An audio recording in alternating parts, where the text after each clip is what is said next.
Good afternoon to everyone of you who are joining us from India, and a very good morning to all of you who are joining in from Europe. My name is Samrat Kumar. I am the country coordinator of EURAXESS, and it's a great honor for us to present you this brokerage event today, which is on inland ice and their interaction with climate change. This is a co-funded call between the European Commission and the Ministry of Earth Sciences, Government of India.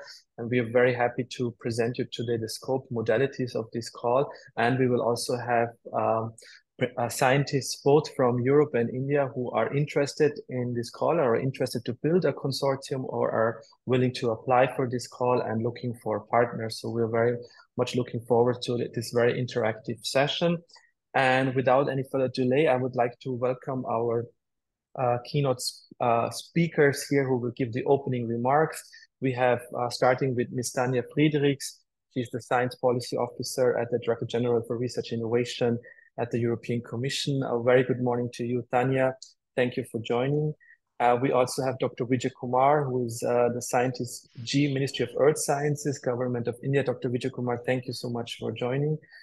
And also, I would like to give a warm welcome to our colleague from the Norwegian Embassy, Ms. Elisabeth Strand Vigdal. She's the Counselor for Science, Technology and Higher Education, Innovation Norway at the Royal Norwegian Embassy in New Delhi. Hi, a very warm welcome to you, Elisabeth. And with this, I would like to invite Tanja Friedrichs for giving the opening remarks for today's brokerage session. Tanja, the floor is yours. Thank you very much, and good afternoon, Samrat, Dr. Vivek Dam, and all the colleagues, and especially also the colleagues from Ministry of Earth Sciences.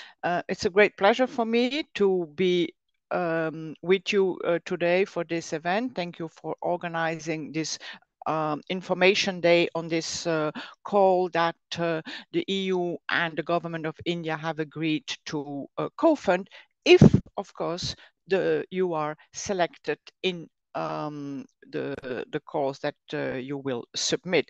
And that is what we are here for today.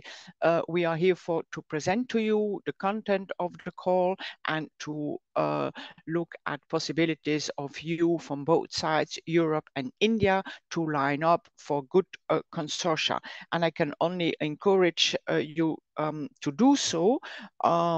It is important that we address together the challenge of climate change, and for that we need to increase our climate science knowledge, and we rely very much on the good cooperation that we have already started, that we already do have between Europe and India on everything that is related to climate science and on the three polars. So I hope that also this call will lead to successful submissions and even more successful proposals. Take advantage of the session that is offered today in terms of the scope of the call. I have also glance quickly through it, and your actions that we are asking expect incomes on various things. So there is impact expected on all of the several elements that is mentioned in the call, and it's always good to work with leading institutes, universities and stakeholders in Europe, and Europe by now is also very keen to work with India, because as you will have seen, also this call strongly encourages international cooperation. We cannot increase our science knowledge alone, and so very happy that the government of India, Ministry of Earth Sciences, has again identified a call under polar sciences to co-fund. Very happy that you organizing this information event, and wish you a very successful day or afternoon in India. We remain available for questions if you have, because setting up a consortium is not easy, but I'm sure that you will have all the information necessary to today's information session. best of luck, and thank you very much for having me today as well. Thank you so much, Tanya. And I would also like to invite Dr. Vijay Kumar from the Ministry of Earth Sciences to give remarks and address the audience. Thank you so much. Yeah, thank you, Dr. Samrat. I am happy to be part of this webinar, and thanks to the organizers for inviting me. And first of all, from myself, I am from Ministry of Earth Sciences. I welcome all the panelists and all the participants for this webinar. And I am also happy to see Dr. Tanya, and also happy to see colleagues from the Norway Embassy. As you are aware, the topic of this call is very important, and it is very timely also. The cryosphere plays a, you can say, very important role in the Earth system.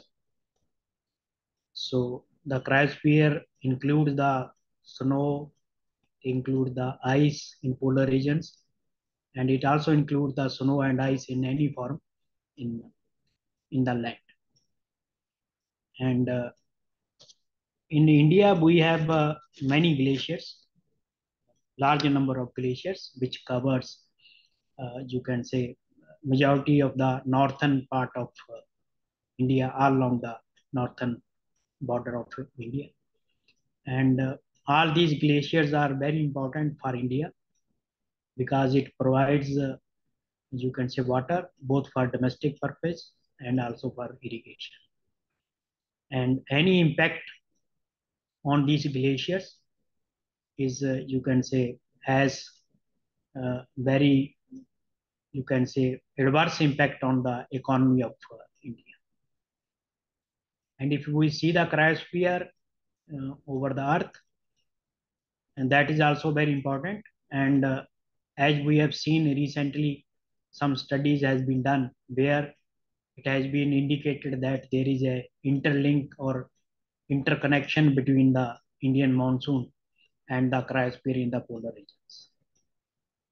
So studying the, you can say, glaciers within India, the cryosphere outside India in the polar regions in other countries, and how it is linked to the Indian monsoon, I think it is very important. And if you look at the Earth system models under which we study the climate change and the forecast or predict the future, so one of the most uncertain element is related to the cryosphere. So if we are able to model the cryosphere in better way in the Earth system model, the Earth system model outputs will also improve. So looking at all these things, I think the topic is very important. It is very critical for the global community and specifically for India. So from Ministry of Earth Sciences, we are happy to be part of this call, and hopefully we will get some good collaboration between Indian participants and the European participants and other global participants in this. I think many presentations are upcoming in this, so we will be happy to listen to that, and also hopefully we will get some good projects in the final. So thank you. Thank you so much, Dr. Vijay, for addressing the audience and highlighting the importance of this call, both for Europe and for India. Yes, Vivek? No, actually, I thought you have a trouble in connection. Yeah, go ahead. Okay, thank you. And with this, I also like to invite our colleague from the Norwegian Embassy, Elisabeth Strand-Vigtel, to give a few remarks to the audience on behalf of the Norwegian Embassy. Thank you so much. Thank you. Yes, dear everyone, good morning, afternoon, namaste. Thank you for the introduction, and thank you for letting me have the honor of sharing some opening remarks at this brokerage event on inland ice. I believe these events are crucial in bringing together researchers across the globe and gaining a common understanding of the calls and its goal. So I am the Norwegian Counselor for Science, Technology and Higher Education at the Norwegian Embassy in New Delhi. where I work to strengthen ties between higher education and research institutions and projects between Norway and India. I have a mandate from the Research Council of Norway, and it's on their behalf that I speak today. So I wish to thank the EU delegation to India, EURAXESS India, and last but not least, the Ministry of Earth Sciences for our long-standing partnership and great collaboration within many fields. This summer, the Minister of Earth Sciences, Mr. Rijuju, visited Norway for a conference organized by the Research Council, which was dedicated to the research collaboration between India and Norway. And there has been over 200 research projects between our countries since 2003. And in Horizon 2020, there were 62 joint applications from Indian and Norwegian researchers, of which 7 got awarded grants. So this Horizon Europe call addresses global climate challenges that cannot be solved by one city, one country, or one continent alone. It underscores the shared commitment we all have to finding common solutions to climate change. India and Norway have worked together in the field of polar and climate-related issues for many years, and India is a competent partner with their own research station located at the International Research Base in the Arctic in Ny-Ålesund on Svalbard, Norway. We also have good cooperation in Antarctica, studying mass balance, dynamics, and climate in Dronning using both the Norwegian Troll Station and the Indian Maitree stations. With this new call for projects on inland ice, we hope to ignite new partnerships between Indian, Norwegian, and of course, other European researchers. The call is quite comprehensive and may be challenging to address. However, we hope that the European polar research community with Indian partners will be able to establish qualified consortia and successful project proposals to the call. So Norway has the status as an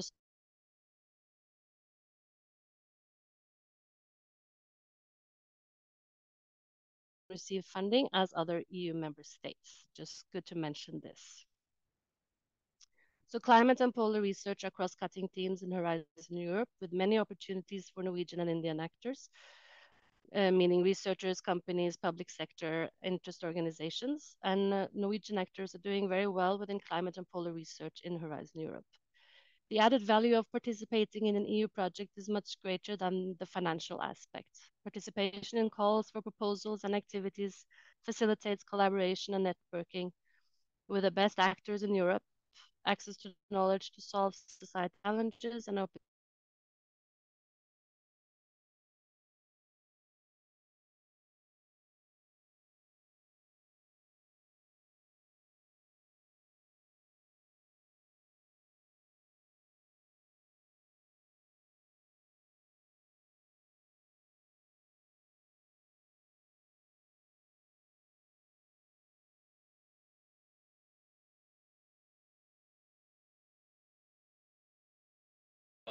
continue these collaborations through Norwegian Embassy and bringing more people in our network.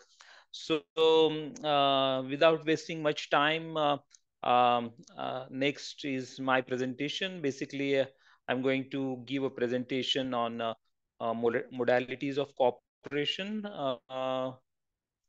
because this is a specific arrangement in terms of just let me. Aparna, could you please confirm if it is a full screen? Is it visible? Yes, it's visible now. Yeah, thank you. Again, on behalf of European Union and EURAXESS, I welcome you all to this event, and your presence means a lot to us. This time the change is there is a 50-50 participation, 50% European and 50% Indian. So that is quite encouraging.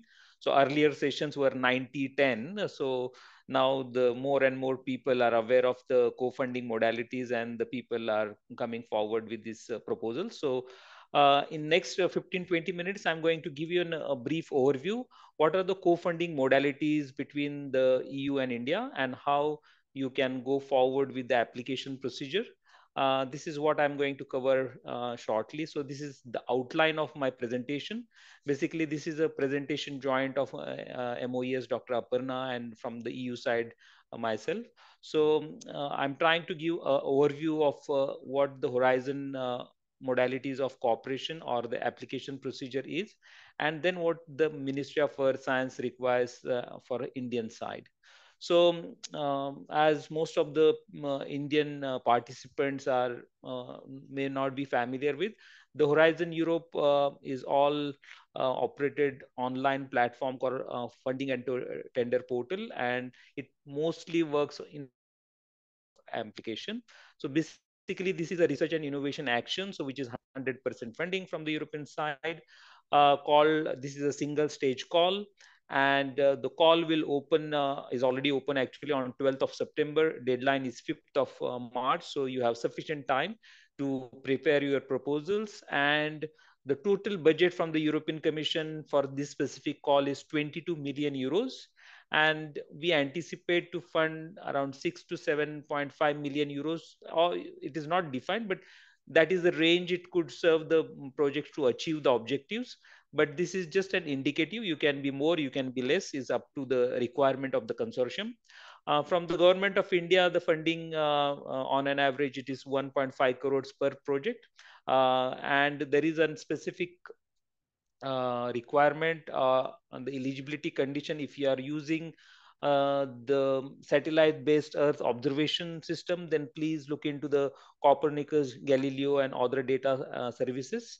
So if you are using it, so it is not a mandatory, but if the project is using the data services, observatories, so please look into this matter. Sorry. So as I mentioned, all the information about the Horizon Europe calls are funding and tender portal.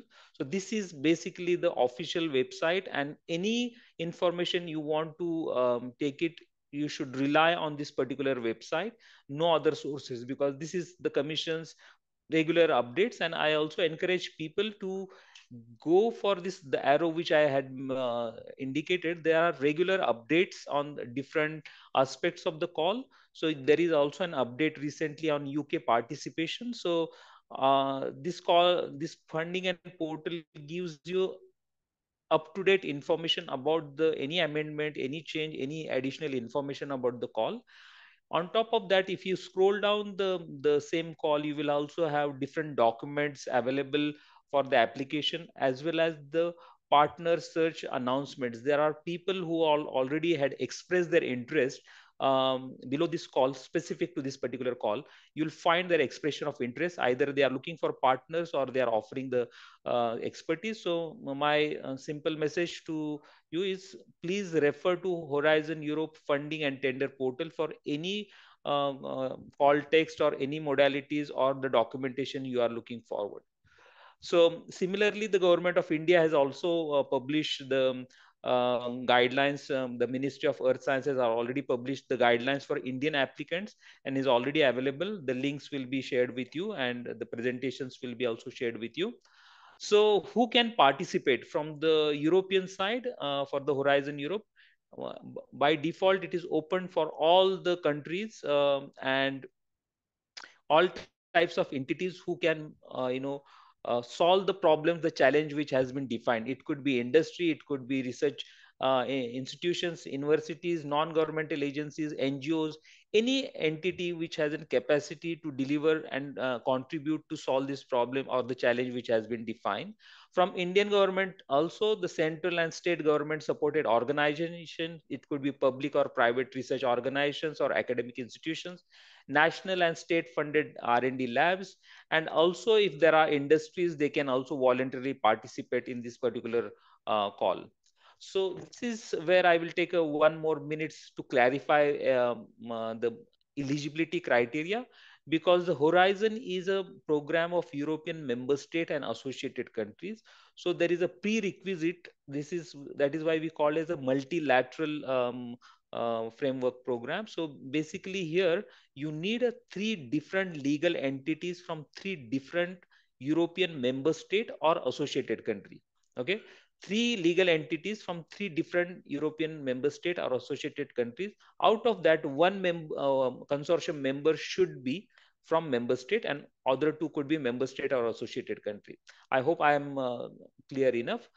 This is, you can add more partners, but the basic requirement is 3 partners from European member state or associated countries, and you can keep on adding different partners from different countries. So who are the European Horizon Europe partner countries and associated countries? The 27 member states. So the list is here. Plus there are 19 countries which are associated with the Horizon Europe. So the latest association is New Zealand as well.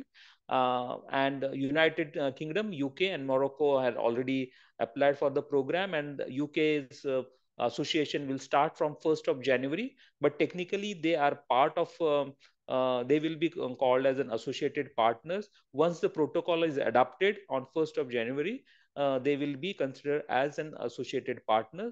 So for the time being, a simple message, UK is also an associated partner in Horizon Europe. So Indian proposal eligibility. So the participation of Indian entity in this particular call from the European side is not a mandatory requirement. But if you want an MOES funding, the Ministry of India's Ministry of Earth Science funding, then one or more entities from India are highly encouraged. Okay. If there are more than one entity, then one entity should be from public funded, government funded institutions. So the consortium may look like minimum 3 European partners, one or more Indian partners, and plus non-European countries. So this is how, on an average, the climate change or the polar research consortiums are quite big. On an average, it is 10, 15, 20 member consortiums, because these are global challenges and global calls. So please check the eligibility.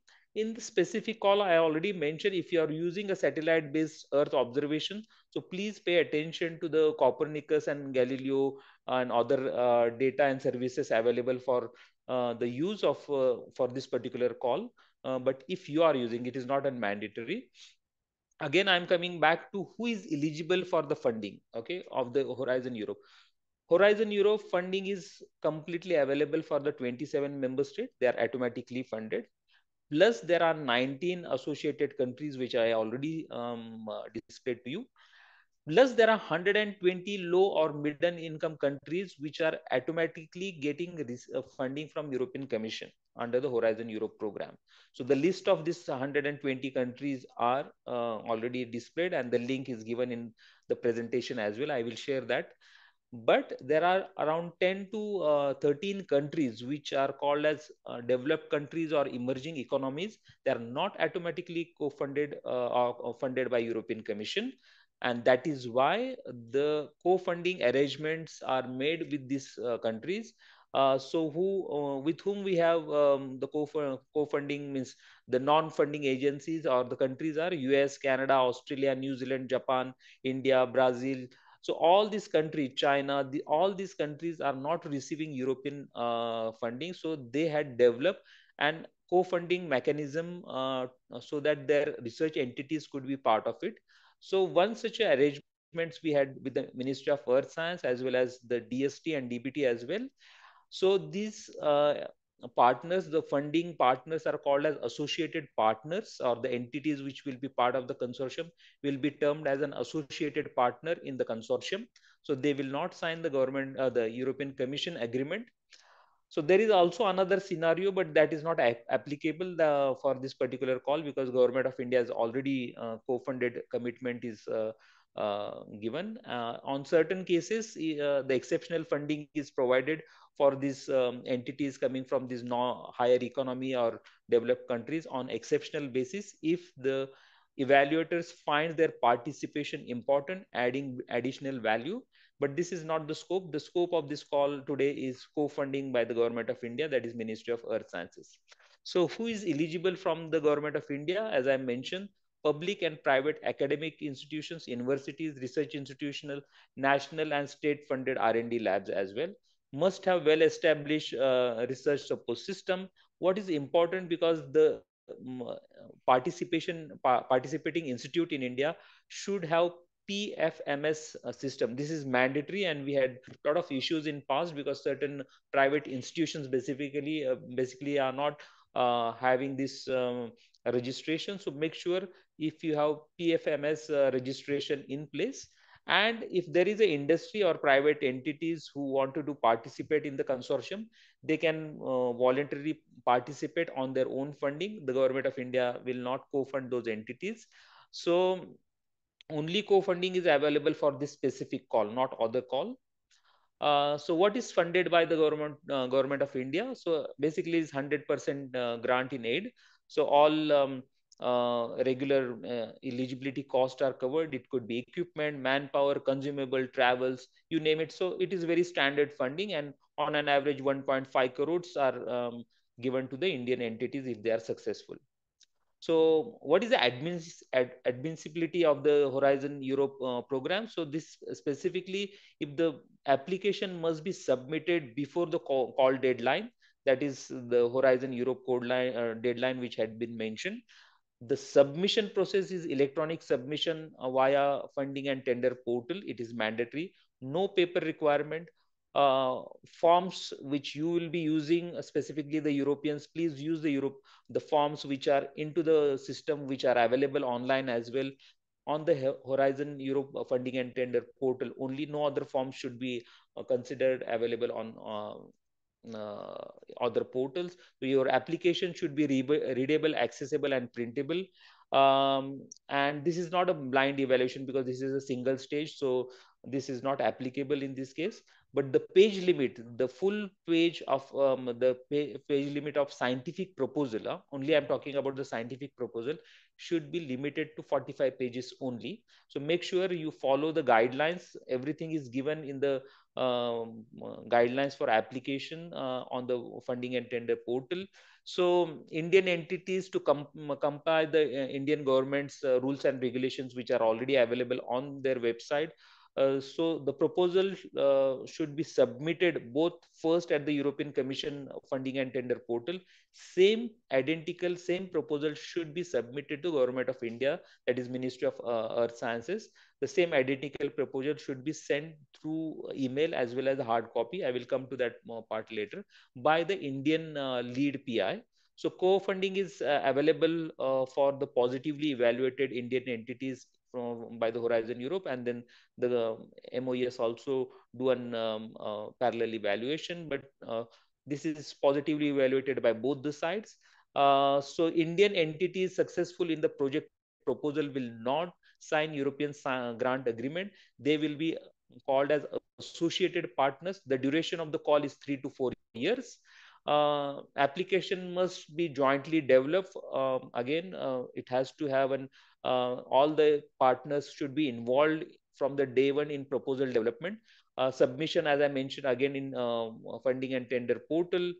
Same proposal, identical proposals. The MOES put on condition that once the complete proposal is submitted by European coordinator in a Horizon participant portal, the same copy of that proposal will be submitted by lead Indian PI within 7 days after the closure of Horizon call. After this, via email, you can send it to Dr. Aparna. So the email is also available on the web notice.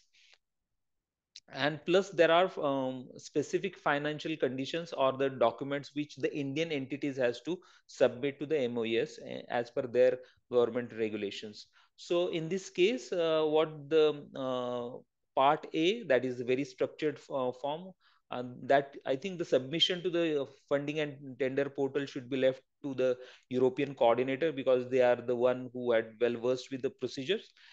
And once that submission, part A and part B is more like a scientific proposals plus annexes. So once that proposal is submitted, you submit, the lead PI should submit copy of the same with the annexes of the budget to MOES on given email addresses. So again, it's very challenging to find the partners. So the European Commission, Government of India are making a lot of efforts to bring best entities, best teams together. So we are organizing regularly the brokerage events, partner search platforms are there. EURAXESS is also helping out. NCPs in European Commissions are also very proactive. European Commission also organize info days as well as brokerage events. So I encourage Indian participants to be part of those proposals or the events. So the consortium looks like, if you, I may repeat same again, but that is the basic eligibility condition. You need a 3 legal entities from 3 different European member state and associated countries, because the Indian researchers are mainly used to bilateral calls, but this is a multilateral call. That is why I'm repeating again and again. This is the basic eligibility conditions. Additional legal organizations can be part of this program, and the list is given. It is a multidisciplinary approach, is highly encouraged. Cross-sectoral international cooperation is highly encouraged. Gender balance needs to be given a high priority. One proposal will be submitted by the European coordinator, and the lead scientific coordinator will submit the proposal to the Indian side. If the IPR is involved in this specific project proposal, the Europeans are quite aware of this, but I also urge the Indian researchers to make a specific attempt and awareness about the IP protection and the IP discussion when you are entering into the proposal, if the IPs are involved in the proposal. So the clear guidelines given by the MOES as well as the European Commission, so this can be reflected into the consortium agreement when you are preparing a consortium agreement. So again, I will repeat, the part A is very structured form, which is funding and tender portal. Part B is download templates available online. So here the Indians, as I mentioned, the Europeans will be considered as a beneficiaries because they are going to receive the funding from European Commission, and the Indians are participating as an associated partner because they are not beneficiaries. So they will not sign agreement of commission. Instead, they will sign an agreement with the Ministry of Earth Sciences.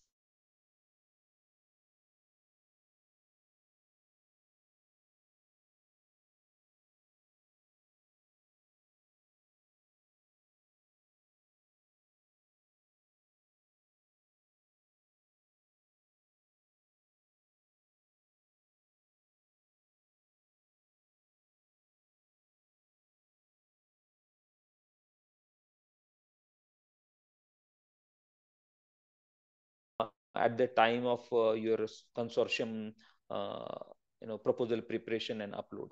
So this is how the budget look like at the Horizon portal.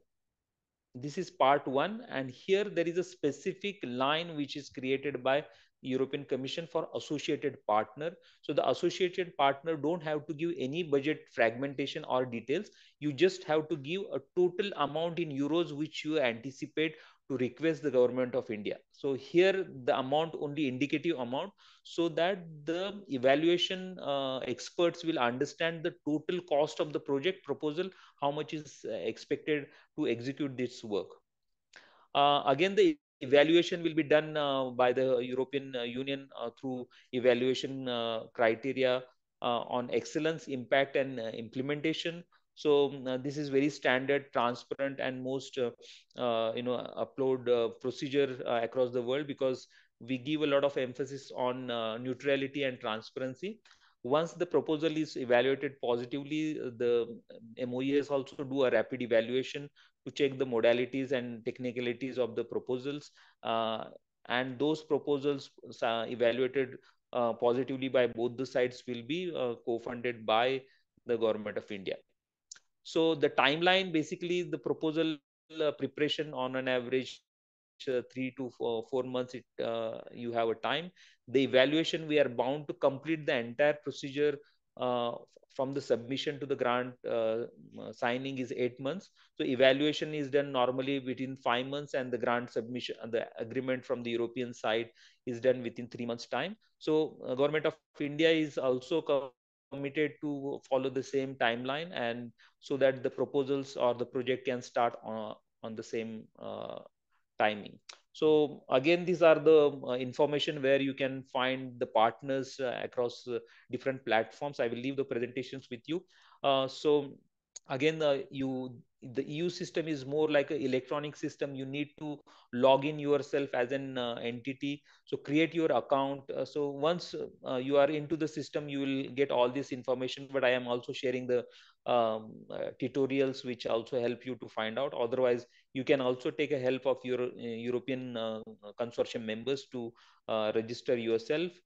This is what the participation identification code requirement, and it is much easy. It is quite easy to register your organizations if it is not registered already.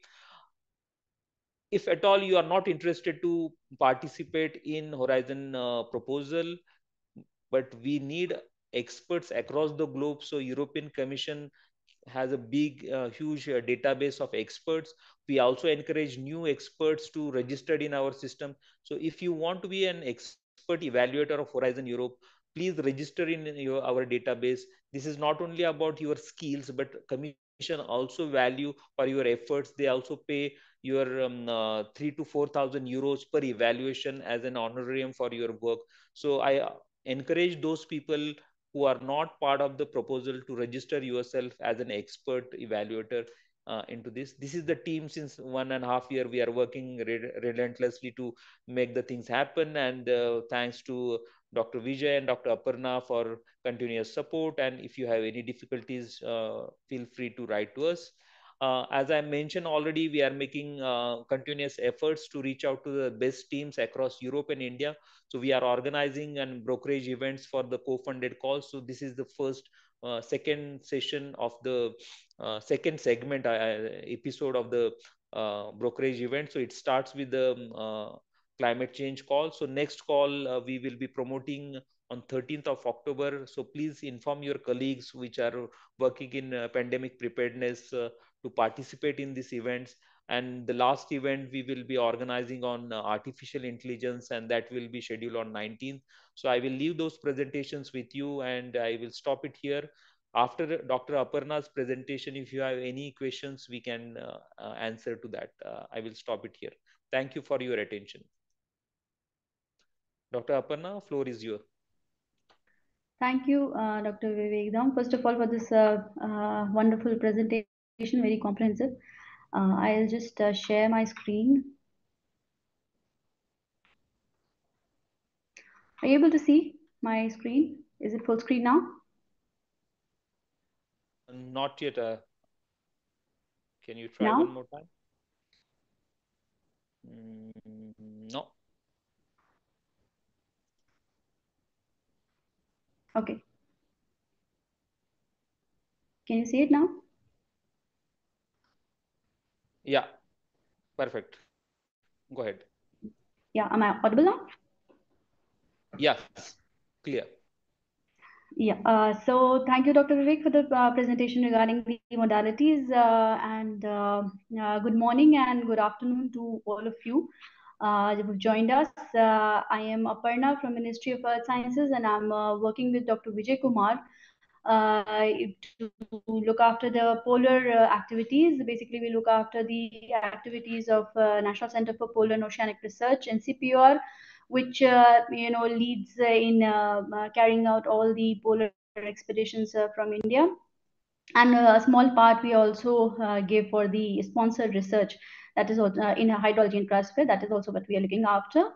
Now, presently, I'll be talking about and discussing about the scope of this call, that is the inland ice, its components, and interactions with the climate change. It's basically, as Dr. Vivek has already mentioned, a joint presentation by us. Knowing about the status and estimating the quantum of changes in these components, these inland ice components is extremely important and has global relevance. Especially, it is very important and topical in the wake of the current disaster which has struck the state of Sikkim. As we all must be knowing as researchers, the glacial lake outburst flood, which has taken place in the South Lunak Lake, and has struck a disaster there. So it is extremely important to study what is happening in this realm. So with this brief background, let us go ahead And coming to the particulars of the call, I think Dr. Vivek has done an excellent job, and he has very nicely covered all these parts. So I will just reiterate the funding part, that the funding upper limits from EU side 6 to 7.5 million per project, and from MOS side the upper limit is 1.5 crores per project. Then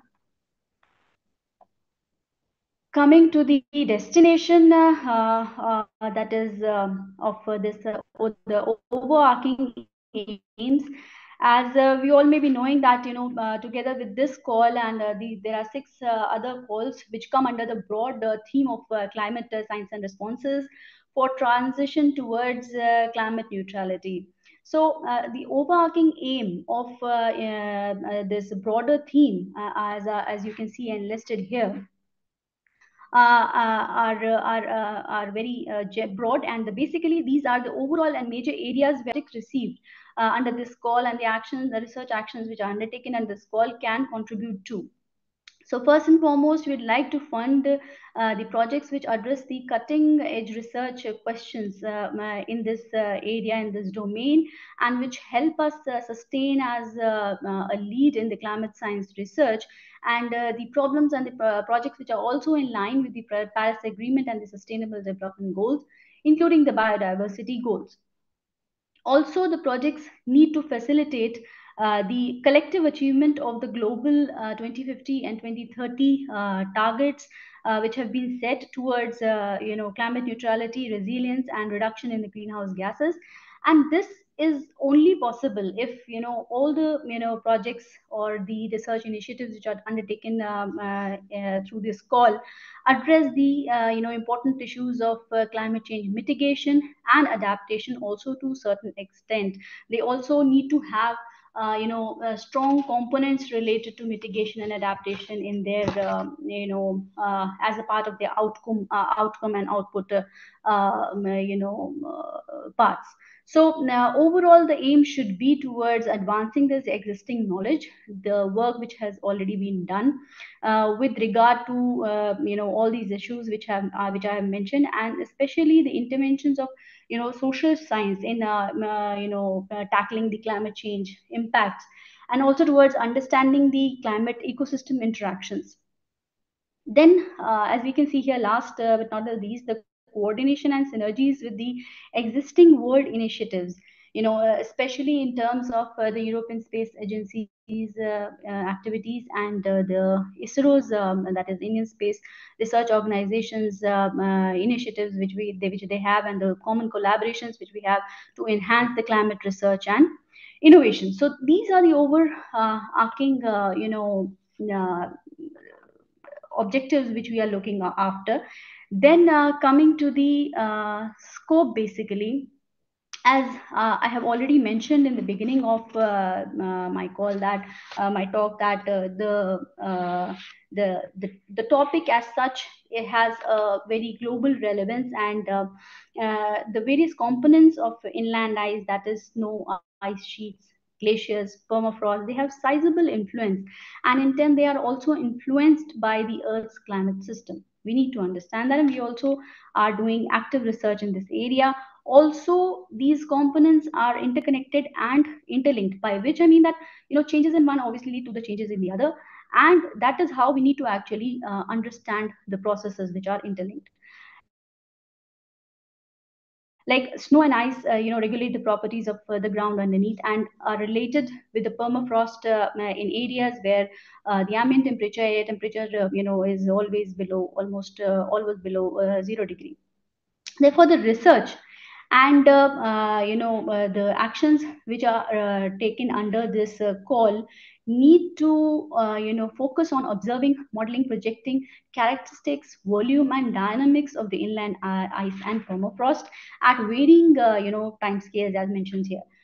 So further, the actions here should enhance the knowledge and understanding on ice dynamics. They should also focus on evaluating the possibilities for reversibility and irreversibility of these changes, And most importantly, we should focus on the project proposals which are submitted. They should focus on assessing the quantity and quality of the impacts of changes in the inland ice and thawing of permafrost on basically the seawater rise, sea level rise, then water changes in the water biogeochemistry, water cycles, then the changes of these impacts on the inland ice, how it was going to impact the water cycle, then the economic supplies, and most importantly, the human livelihood and cultures. These again are the very important aspects. Also the potential impacts on the economic the ecosystem shifts, that is or ecosystem degradation in some cases at different time scales also need to be studied, and that is also an open area which can be covered under this important call. Then the initiatives need to provide data, tools, and assessments for climate change adaptation at regional and local scales. And also they need to verify, the ecosystem management techniques. They need to have a strong component of, some system in place for, adaptation to climate change. Then international cooperation, as my previous speakers have also been emphasizing on, is essential for this one, because this is a major global problem, and is not restricted to a particular area on the surface of the earth or region. We all are affected, and we need to have a strong cooperation to come up with solutions. So that is one important part.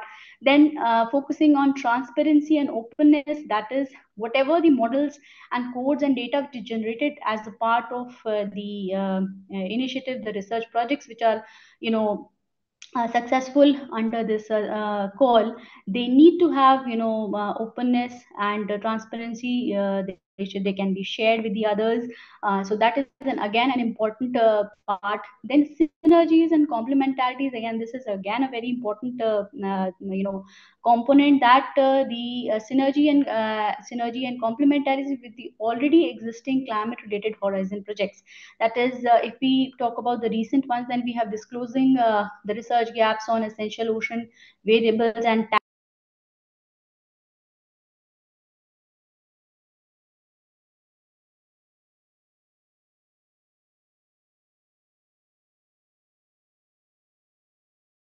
is expected from the initiatives which are submitted to this call, the actions, the research actions, or the project proposals which are submitted here. So, the first thing is that advancing our, as I mentioned, that the advancing of our current know-how regarding the climate change impact on inland and permafrost, such that they are also in line with the international initiatives like WCRP, that is the World Climate Research Programs. Basically, it's a core program on WCRP's core program on climate and cryosphere project, that is also known as CLIC. So that one, and then IPBES, that is the Intergovernmental Science Policy Platform on Biodiversity and Ecosystem Services. So it should be in the submitted initiative should be in line with the already initiatives, worldwide initiatives which are going on. Then they should, in certain way, try to contribute towards improving the global climate models. As Dr. Vijay Kumar has already said, that the maximum uncertainties are related from the cryospheric components in the global climate model. So that if that is enhanced, that will be a major contribution. Then next thing which is important is that we need to, or the initiatives need to focus on improving the observations in the areas which are more vulnerable and are less explored, and may are expected to have high impact of climate change. Focus on those areas is again a very, very important task. And lastly, the research actions undertaken under this call or the project submitted should contribute towards building a general or a regional, regional adaptation strategies, and also strengthening the resilience within the local community, and also making them aware of the challenges or the upcoming challenges which they may face. So this is again very important for any adaptation or resilience program to function and to be successful. That the involvement of the local community again is very, very important. So with this, I would like to summarize that the scope is very much clear, I guess, and the focus of the proposal that the project submitted needs to be basically on advancing the knowledge on the inland ice and permafrost, and by which we mean that we need to take a step ahead. We need to actually know that what has already been done and what are the gaps, and that is where we have to bridge in. And also again I reiterate that the initiatives undertaken and the project submitted, they need to have a very important component of climate adaptation and strategies and recommendations regarding that, because without that I don't think that it is actually the program is successful. Then we have again a very major emphasis on the international cooperation, the synergy between the existing international initiatives, and as mentioned here. So I think that's all from my part.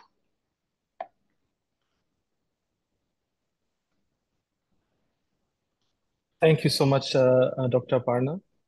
And we have now a few minutes for question and answers. And if anyone from the attendees would like to ask something to Dr. Vivek or Dr. Aparna, he or she can do it now. And I see already we have a raised hand here by Nandini Rajamani. So, Miss Nandini, could you kindly ask a question? Hi, can you hear me? Yes, ma'am. Yes, we can hear you. Hi, my name is, I'm Dr. Nandini Rajamani. I'm a scientist, a faculty member at ISER Tirupati, Indian Institute of Science Education and Research. And in my lab, we study small mammals in the Trans-Himalayas in the kinds of landscapes you described. I am a biologist who studies animals, but we have found through our analyses that they are highly dependent on permafrost and co-occur across, glacial streams as well as glacial fields. So in some sense, the work that you talked about, which talks about adaptations of ecosystems, where we can look at grassland health as well as the inhabitants of grasslands that are affected by these processes. I'm not a geologist, but is this the kind of project that might be applicable under this scheme?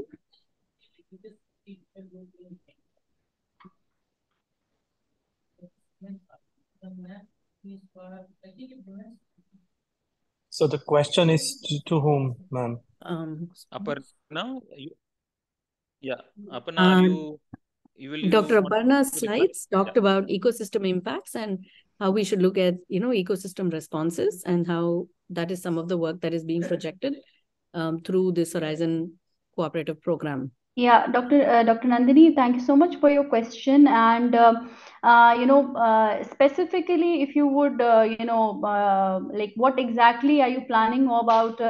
It's good to know that you're working on this area regarding the small mammals. But if you are able to tell us about more specifically, until unless we know that more specifically, what are the objectives of your work that you're aiming on, then overall I can see that it is your work seems to be relevant, but whether or not it can especially exactly fall into this one, then that I can only comment on when you specifically tell me that what are the objectives you're looking at to address. Would you like me to tell you now or send you an email, or how would you? Yeah, I think you can send me an email regarding what is exactly your nature of problem which you're trying to address. Okay, great.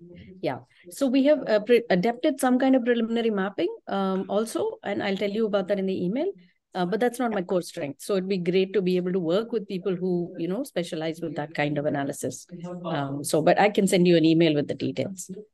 Okay, sure. And I'm so sorry I didn't get to send my slides. I said I would, and I signed up for it, but I simply didn't find it would have been great if you could have presented so that, others are also aware, I would have loved to, but I remembered today morning. I'm so sorry I missed the deadline. Just to make a remark, Dr. Nandini, if you like, you can share your presentation with us. You can send it to us, and we will upload it on the website so that also the other participants can access it and contact you maybe in case they would be interested to collaborate. Yeah. I So can try and send it in the next 10-15 minutes. So yeah, just send it to our email. I'm just sharing it in the chat, india@euraxess.net. All right. So you can just drop us a mail. Thank you so much. And we also have a question from Mr. Prashad, Ranga Prashad. Kindly pose your question. Yeah. Good morning, good afternoon to everyone. My question is that once this call is over, will you be able to share the email addresses or the participant email addresses with everyone? Because that's how we can look at the profiles and then get back to them and talk to them. So that would be very helpful along with the slides if you can share our contact details to others. So we cannot share the contact details of all the participants, but you can drop your contact details in the chat if you like. What we can do is we can upload the presentations. If the presenters allow us, we can upload a PDF and their contacts. Samrat, I yes. think you switch off your video. Your bandwidth is a bit low. Okay. Okay. Is it better now? Just switch off your video because your voice is cutting. Yeah. Is it better now? Yes. Okay. So just to answer the question of Mr. Prashad is that we are not able to share the email IDs of all the participants, but you can share your contact details in the chat and exchange through the chat if you like. What we can do is we can share the presentations of the presenters with their contact on our website, which you can then access, given the presenters give their permission that we can share their slides and also their contact details.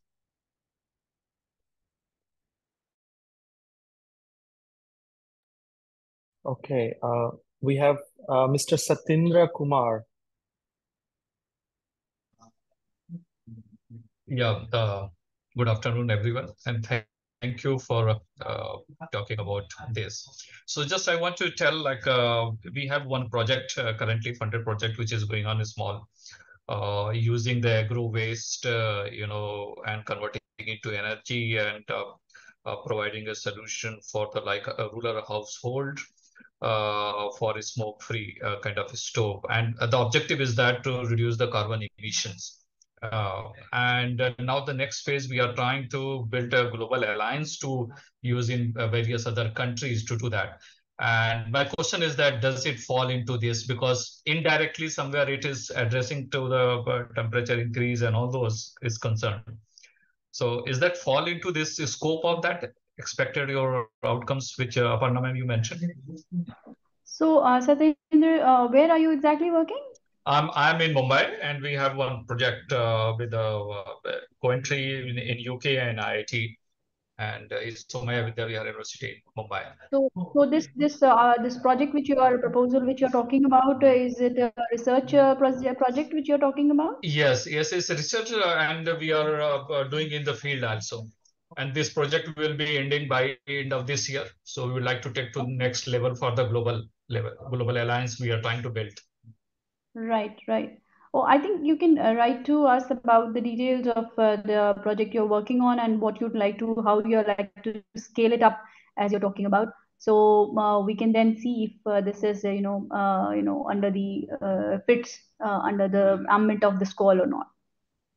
Yeah, I just want to comment because the scope of the call is quite wide. As a funders, we define this call and throw the challenge to the scientific community. Now, how do you adapt and how do you contribute to solve that problem? Okay, be it the what ma'am has already mentioned or Dr. Satyendra is proposing, because this is about the inland ice interaction and climate change related. So what we as a funder, we are not going to see how much what kind of expertise and what contribution you are going to do, because you have to think about the total as a consortium where the European and your skills and objectives are fitting into the project proposals. So it is more to do cumulatively if your existing idea and the overall objective of the project is addressing the challenge which has been defined. So this is how you should read the proposal, because the commission or the MOES will not say that okay, this is eligible or this is not eligible.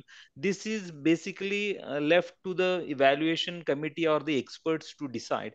So our job is to give overall presentation of the scope, and within that scope it is up to the wisdom of the scientist how good you can fit and address the challenge given or defined by the funders. Yeah, thank you. This helps, and I understand. I will send a mail to the same India@EuroExpress. Yeah, you you suggest send, similar? yeah, you send it, but the rationale behind what I'm saying, that you have to see the scope of the call. Okay, it Yeah. is not bits and pieces, because Yes, yes. and you are part of the consortium, so more than us, when you are going to propose some ideas, the European partners also has an feasibility to integrate your expertise and ideas into the consortium. So the funders may say, okay, it is well and good as far as the challenge is concerned, but the totality of the consortium has to go accept as the idea what you are proposing. That is my point of interaction. No, that helps. That helps. Thank you so much.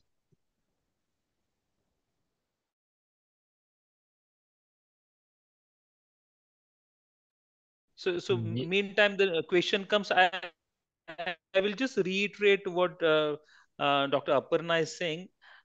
We as a funder really don't decode too much about the scope of the call. Okay, so we have very clear instructions from the evaluation committee as well, that it is up to the scientific community to decide, decode, and use their expressions and interests how best they can fulfill and address those challenges.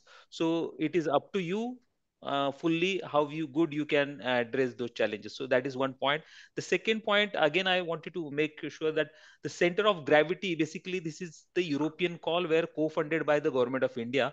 So it is more driven by the European consortium. So the Indian partners also needs to get into the consortium what the consortium overall needs are, and how best fit their ideas and expertise could be in fulfilling the consortium requirement. So this is how you should look at this particular call and the approach of your consortium formation.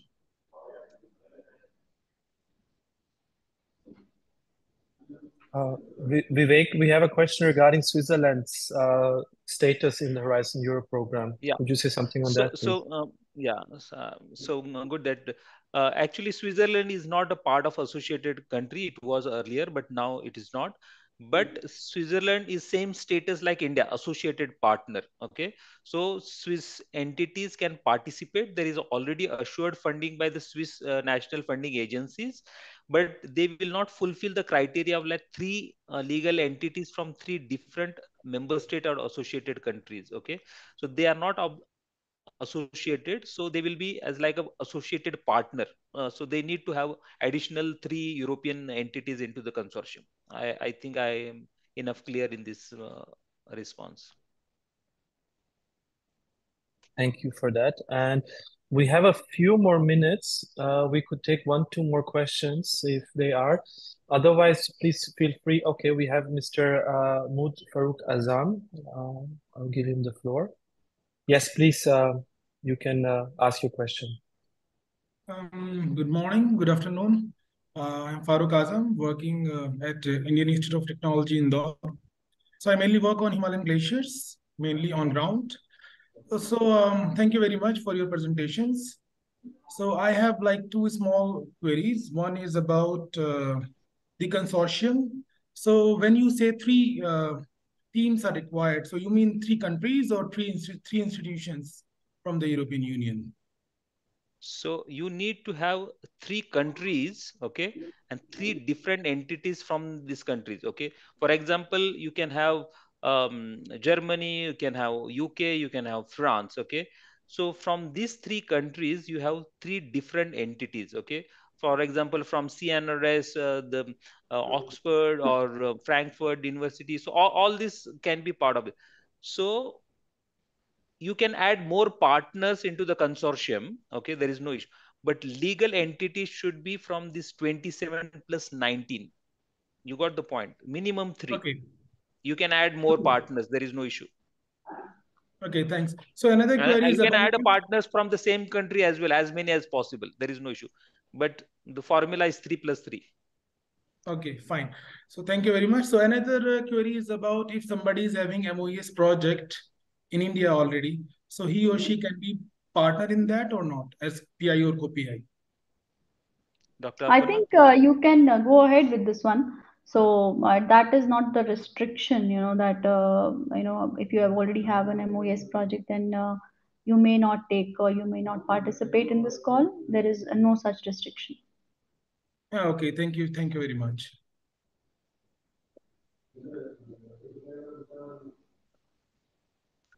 Okay, Samrat, yes. meantime, the question comes because we frequently ask questions, and that is why I wanted to give information upfront. Again, I'm reiterating that the center of gravity, the entire consortium lead is by the European partners. The Indians will be associated partners. So let the European submit the proposals and fulfill the Horizon Europe modalities. So the European coordinator is more or less in control of putting all these puzzles together, because the multilateral is quite a challenging project, and different culture of people, different entities is quite an more than the scientific skill. The coordinator should have a management skills to deal with the different people. So that is one challenge, and always I request the Indians that you can be a work package leader. Okay, the coordination has to be with the Europeans. So you can lead the work package, but let the Europeans do the coordination of this thing. And they are receiving the Horizon Europe money, so they will be given the European coordination and communication access to the European Commission. The lead Indian PI will have an access to Ministry of Earth Sciences. I think that is the baseline and the message we wanted to convey. You want to add, Dr. Aparna, something? No, actually, I just was saying that that is the arrangement basically which is there, which is in place.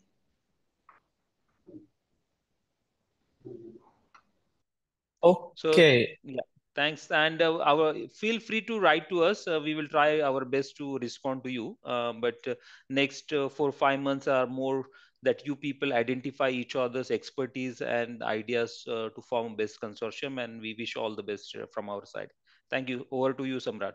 Yeah, thank you so much, Dr. Vivek and Dr. Aparna, for explaining very nicely the modalities and scope of the call, and also thank you for the participants and their very intriguing questions. Now we go over to the next part of the webinar, which is the flash presentations by distinctive scientists both from Europe and from India. And we start with Professor Pankaj Kumar, who is Associate Professor at the EES Department, IISER Bhopal. Professor Pankaj, thank you so much for joining us. Are you able to share your screen? Yes, great.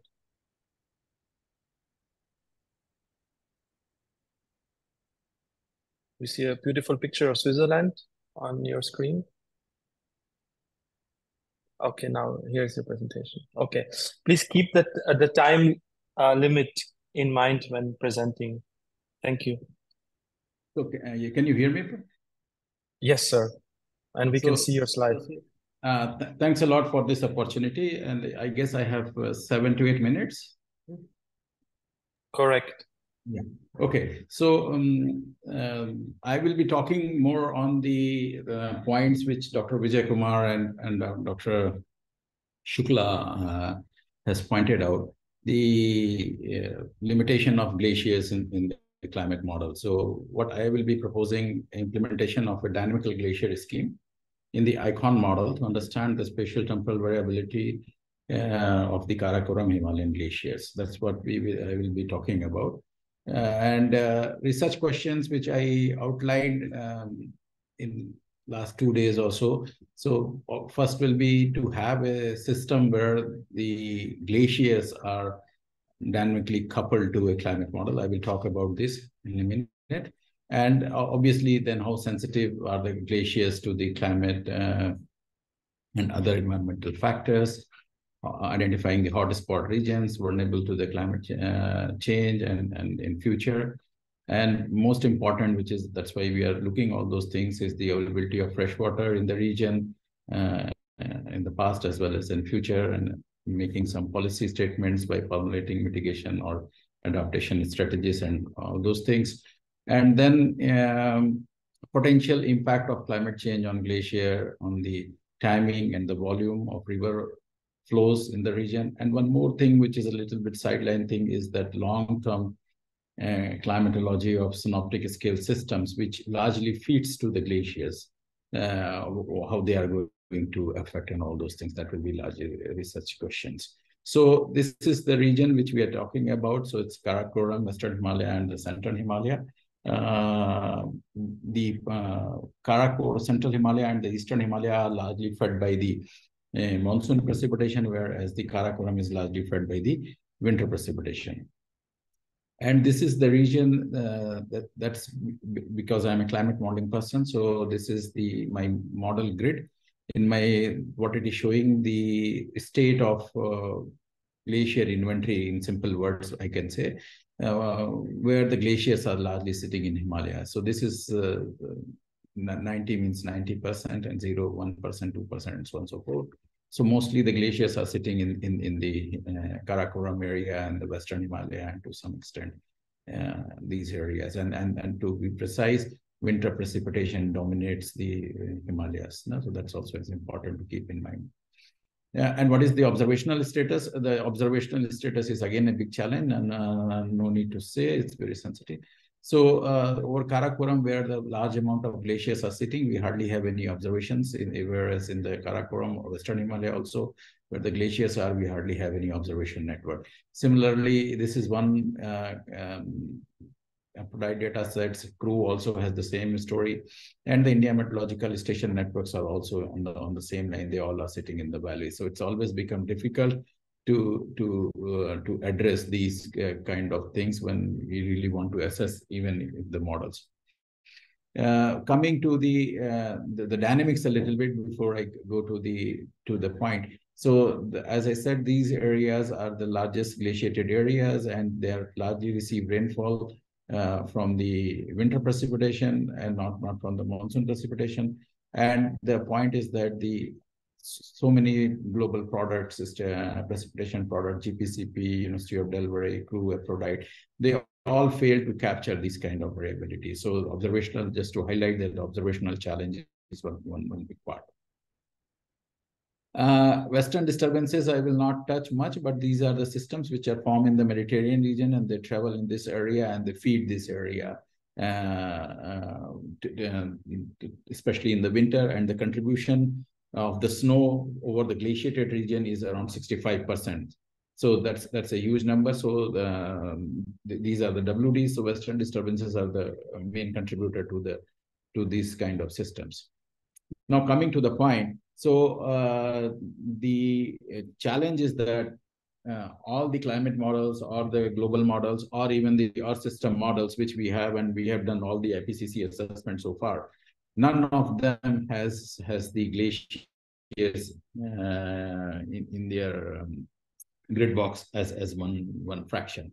So the problem is that the glacier processes are very complex, and replicating these complex processes is even challenging. So let's say if this is my glacier grid box in, let's say, 2020. So if I am looking at 2050, again, my glacier fraction is not going to change. So what we want to have these glacier fractions will be interacting with the climate, and we should be able to see their responses. Right now, we have all the models which we have are having a static glacier mass. So what I am doing last couple of years, we have a regional model, which is where we have a dynamical glacier scheme, and that is coupled to that system, so that the response of glacier is also taken into account. I will maybe have a even better picture for this. So the point which I was saying, so interactive role of glacier in the climate system. Excuse me. is totally missing. And what we need more sophisticated approach is necessary, as the contribution of glacier meltwater is important. Interactive glacier scheme for regional modeling, or right now I'm going for a global modeling, and then to address the mass balance and area change on subgrid scale, and also talk about the feedback mechanism, not only for individual glaciers, we can talk about the whole Himalayas and all. So what the plan is to have ICON model, which I have recently started putting my hands on this. My group has started installing this. We have started working on this model. And ICON has the good thing with ICON is that we can zoom in over an area on very high resolution, because Himalayas and all, when we're talking about, we can go up to few kilometers to meters. So what we think that we should implement the scheme, which I just have said this, so that the glacier tile is also in the grid box and that the response is also taken into account. That's what one thing which we want to propose. And also we want to have some kind of physics informed machine learning things also, so that if we cannot go beyond, let's say, 2-3 kilometers, or maybe with AIML or PIML, we can go up to very high resolution to 500 meters or even 200 meters and all. That's what the concept idea which we have, and I already have some colleagues from ETS Zurich and also from the Swiss, but as I said, I learned that they are not officially the EU member anymore, but anyway, we can find the members. That should not be a problem. So that's all from my side. Thank you very much. Thank you so much, Dr. Pankaj, and already good to see that you already have some collaborators from Europe. And next, I would like to invite Professor Duncan Quincy from Leeds University in the UK. Please kindly share your screen. Dr. Pankaj, could you stop sharing your screen? I'm doing it. Just perfect. Thank you so much. Thank you, sir. Professor Duncan, floor is yours. Thanks very much. Can you see those slides okay? Yeah, perfect. Great. Well, thanks for the opportunity to be able to talk to you. I should say that I'm in a hotel in Kathmandu at the moment, where there's lots of construction work going on. So I apologize in advance for any background noise. My name is Duncan Quincy. I think I recognize a few people on this call, but for those who don't know me, I'm a remote sensing glaciologist. I've been working in the Himalaya for about the last 20 years or so. And I mix my remote sensing data analysis with a lot of field work, which is what I enjoy most actually about the job. So today I'll just be presenting a very brief summary about an idea that we've started to put together with this call in mind. And we would like to focus specifically on high elevation processes within the mountains, because these are areas, actually, as the previous presentation also outlined, these are areas which we have very few observations from. So we want to penetrate into some of those high elevation areas and collect some field observations, match those up with some remote sensing observations, and feed those both into some improved modeling exercises going forwards.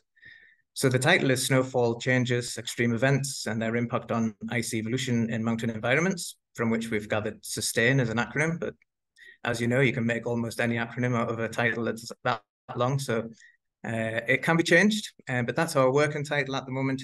And as I say, we'll focus on these very high mountain areas.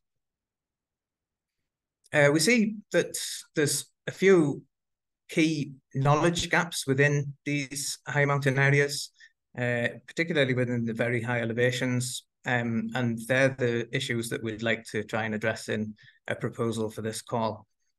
The first is really looking at the input of snowfall into the glacial systems. And there's huge uncertainty in observations of snowfall, as many of you will already know, because it's very difficult to capture these quantities at these sorts of elevations, particularly because of the effects of wind and the apparatus or equipment that we have to be able to capture that snowfall. And the models that we have to be able to do that are also quite high in uncertainty. But there is actually a reasonable record of what snowfall has done, at least within the last couple of decades, locked up there in the high elevation fern layers. So we'd quite like, in that instance, to be able to access that record and see what it can tell us.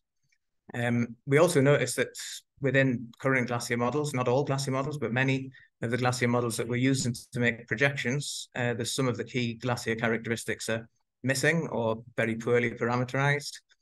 And the sorts of things I'm thinking about there are things like ice temperatures and ice debris content, for example, both of which are pretty important for being able to get the flow characteristics of these glaciers correct.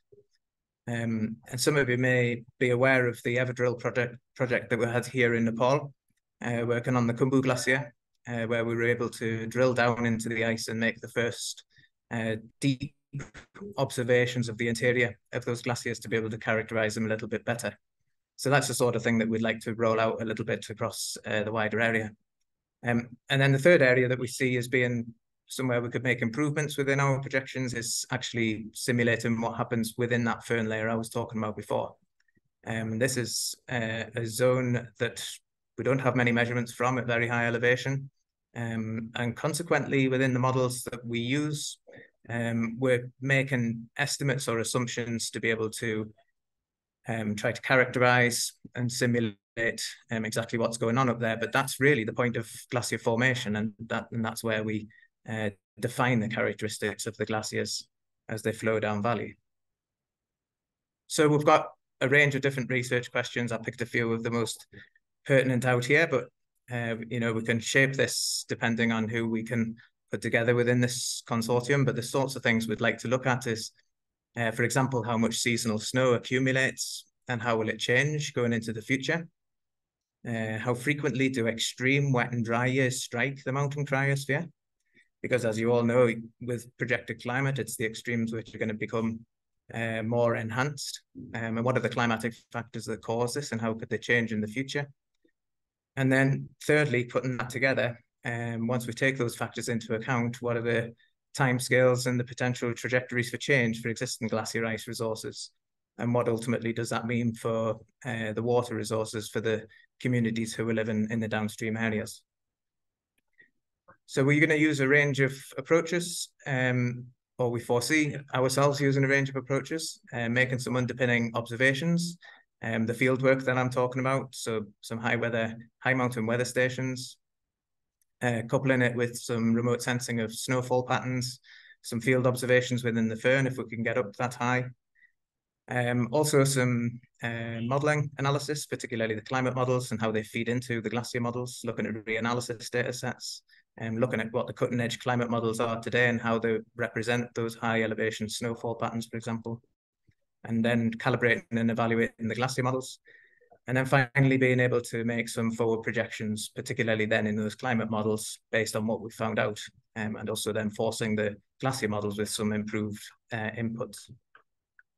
So we have a bit of a consortium, kind of a proto-consortium, if you like, of people who we've worked together on some previous applications along this sort of theme.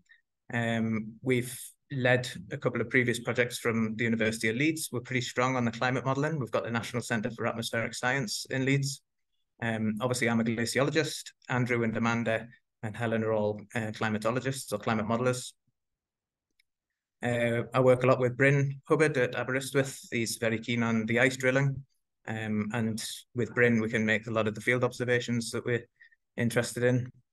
Andy Turner and Reinhard Schiemann at University of Reading are both climate modelers too. So together with the group at Leeds, we can make a strong case for the climate modelling, I think. And Adrian Luckman and Suzanne Bevan at Swansea are very strong on the remote sensing side. So we have skills in climate modelling, field observations and remote sensing at the moment. But we work with partners in Chile, with India, some of whom I see on this call. Hello, you guys. Also the Met Office and the University of Gothenburg. So I think we can probably put together a nice consortium which would fill the requirements for this call. So just to finish then, the sorts of people that we're looking for to join this consortium, well, I mean, if you're interested, then please drop us a line. and we can see where we can fit you in. But some suggested areas where we have gaps at the moment, well, a specific one is knowledge of human livelihood and cultures. We don't have much within those downstream areas that are so critical. We don't have anybody who's working on permafrost processes and permafrost evolution, if there's people with those sorts of skills. How to adapt to these sorts of changes in remote regions is something that we'd really like to be able to include, and people with knowledge about ecosystem shifts with changing climate as well. And then also people who have interests which are similar to our own, we'd welcome your participation too. So I'll just finish with that. Please do contact me. There's my contact details. d.j.quincy, that is, J for Joseph, at leeds.ac.uk. And thanks for the opportunity to speak. I really appreciate it. Thank you so much, Professor Quincy, and good to know that you already have collaboration experience with Indian partners. So best of luck, for this call. And next, I would like to go from Kathmandu. We go to Norway. Dr. Kjetil Aas, a senior researcher at Cicero Center for International Climate Research. Hi, Dr. Kjetil, and the floor is yours. Thank you. And well done with pronouncing my name. That's, yeah, I'm not used to that being pronounced that well. So thanks. Can you see my screen? Is it full screen? Yeah. Yes. Perfect. Yeah, so thanks again for the opportunity to present. I'm here from Cicero, as you said. We have quite a broad range of expertise here. So this is a bit of a collection of some of the things we are involved in related to this call, but by no means a full list. And yeah, I've tried to center this presentation around two topics in the call where I think we have some expertise that could be relevant. The first is, let me see if I can move forward. Yeah, the first is in the regional climate modeling and cryospheric modeling and coupling with land and atmosphere. So it's a quite strong group here doing regional climate modeling, particularly with the WRF model, Weather Research and Forecasting model, developed in the US, but used extensively here. So I just brought put in an example here where I was involved with using the WRF model coupled to a glacier climatic mass balance model or surface mass balance model. So this is from Svalbard, so high Arctic region, but it's just to show that you can use these kind of modeling tools to really get a good grip of your surface mass balance. So this is showing the accumulation over the winter season. This is a 3 kilometer grid spacing, and the circles here are local observations with ground penetrating radars. So this is some of the things we're doing. In general, we use the regional climate modeling tools to study land-atmosphere interactions, but also we have a quite strong group who work on aerosol cloud climate interactions and do various things there with how also studying how aerosols emissions impact regional atmospheric dynamics, particularly in Asia, and with changing emissions of aerosols, how that impacts their regional weather patterns and climate. And I think there could be some nice crossovers there to also include more like aerosol emissions, albedo feedbacks related to snow and glaciers, and with a coupled atmospheric system. So that's kind of one direction. We've been doing some more process-based modeling also of, mass balance, like you see here, but also permafrost dynamics. So I've myself been involved in some studies using different models to study permafrost dynamics, and mostly in the Arctic. So that's related to the first topic in the call. The next one is the Earth system modeling development. And we are here at Cicero responsible for the land component of the NORI-SM model, the Earth system model, contributing to CMIP 6 and these international coupled models comparison projects. So this is an open source model. And yeah, the land component here is this community land model developed in the US, but the co-chair for that model development is here at CISRO. Her name is Rosie Fisher, and she has also developed this vegetation module, which is also open source and coupled to the CLM, the community land model. So since this is specifically asked for that we should develop Earth system models, this is yeah, possible avenue to go down. And this land component and vegetation component is also coupled to more regional climate models like WRF. So you could go to high resolution and also include these kind of land components. Yeah, this is just giving a flavor of different topics we could contribute with. Also mentioned that CISRO is part of the Crisis EU project, which was mentioned in the call text. Here we are involved with climate modeling, also reduced complexity modeling and statistical analysis of large ensembles. And yeah, also future projections, improve future projections. And I threw in the end here a couple of other projects where we are involved. Yeah, to a large extent around the aerosol cloud climate interactions or land processes of various kinds. So I'm happy to take questions, but I haven't really centered this around one particular science questions, but I think, as I mentioned here, there are many avenues where we can go down and where we contribute with different types of modeling expertise. Thank you. Thank you so much, Dr. Shettil, for the presentation. And we now move to Dr. Bamber from the University of Bristol, UK. Very good afternoon. Yes, hi there. It doesn't matter, but it's actually Professor Bamber. That's fine. I know some of you on the call. Hi there. I'm director of something called the Bristol Glaciology Centre, so I'm representing everyone in my group. There's 5 academics, 5 faculty in the group in Bristol, with about 10 postdocs and about 10 PhD students. So there's around about 25, maybe 30 of us working on all aspects of, well, mainly ice climate interactions. And I'll go over some of our expertise. One of the important things to remember about this call is that it's not focused on the HKH. It's actually all ice, all inland ice, and the topics there: snow cover, glaciers, ice sheets, and permafrost. We don't do snow cover, we don't do permafrost, but we have a lot of expertise in modeling global glacier changes and mass balance, and decades of experience in studying the ice sheets, both numerical modeling and observations, actually of both glaciers and ice sheets. So that's kind of roughly where our expertise lies. Relatively recently, we recruited someone from University of Innsbruck who has developed something called OGGM. That's the Open Global Glacier Model. That's Fabian Mausian. He's now based here.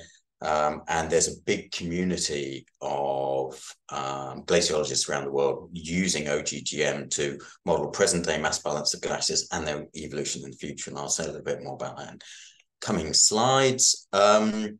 The other thing to note is that I have a joint appointment, half-time at University of Bristol and half-time Technical University of Munich. And I noticed that Pankaj mentioned that he's starting to use the ICON Earth system model. ICON is the national ESM in Germany, and it's being developed by Max Planck Institute Hamburg, but also by Technical University Munich, TUM. We are part of the development team for ICON, and we're actually working on the biogeochemical component of ICON and various other parts, in particular things like cloud parameterization in it. One other thing to note about TUM, or at least the Munich area, is that it's actually the largest cluster of expertise in Earth observation in Europe. It's ranked 4th in the world, in fact, for EO, because the German Aerospace Center, DLR, is also based in Munich, and we have strong collaborations with them.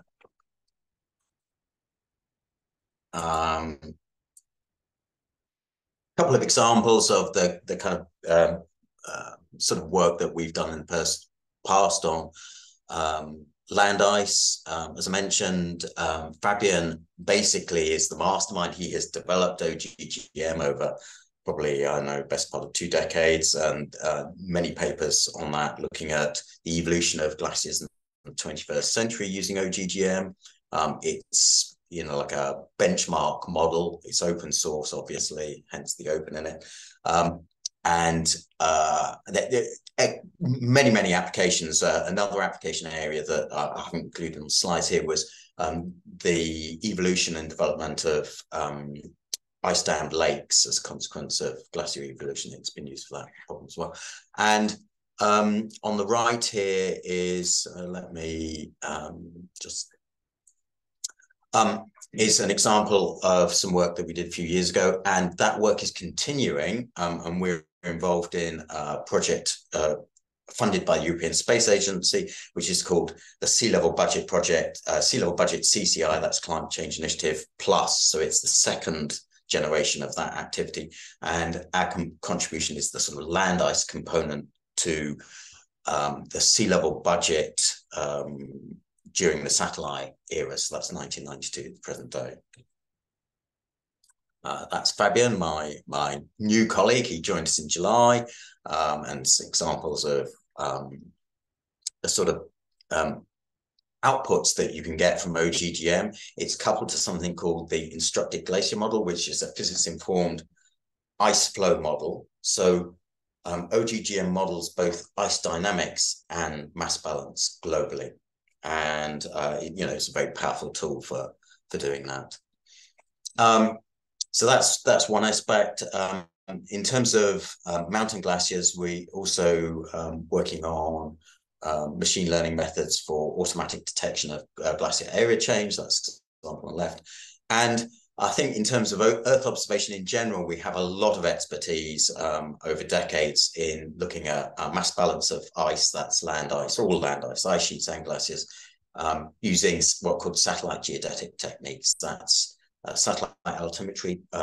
Like, I guess main expertise is in microwave remote sensing, but we've done a lot of work with laser altimetry, so that's ISAT-1, ISAT-2. We have in Bristol several people who are on the science team of a new mission called SWOT, that's the Surface Water and Ocean Topography mission, which also gets very high resolution observation over ice.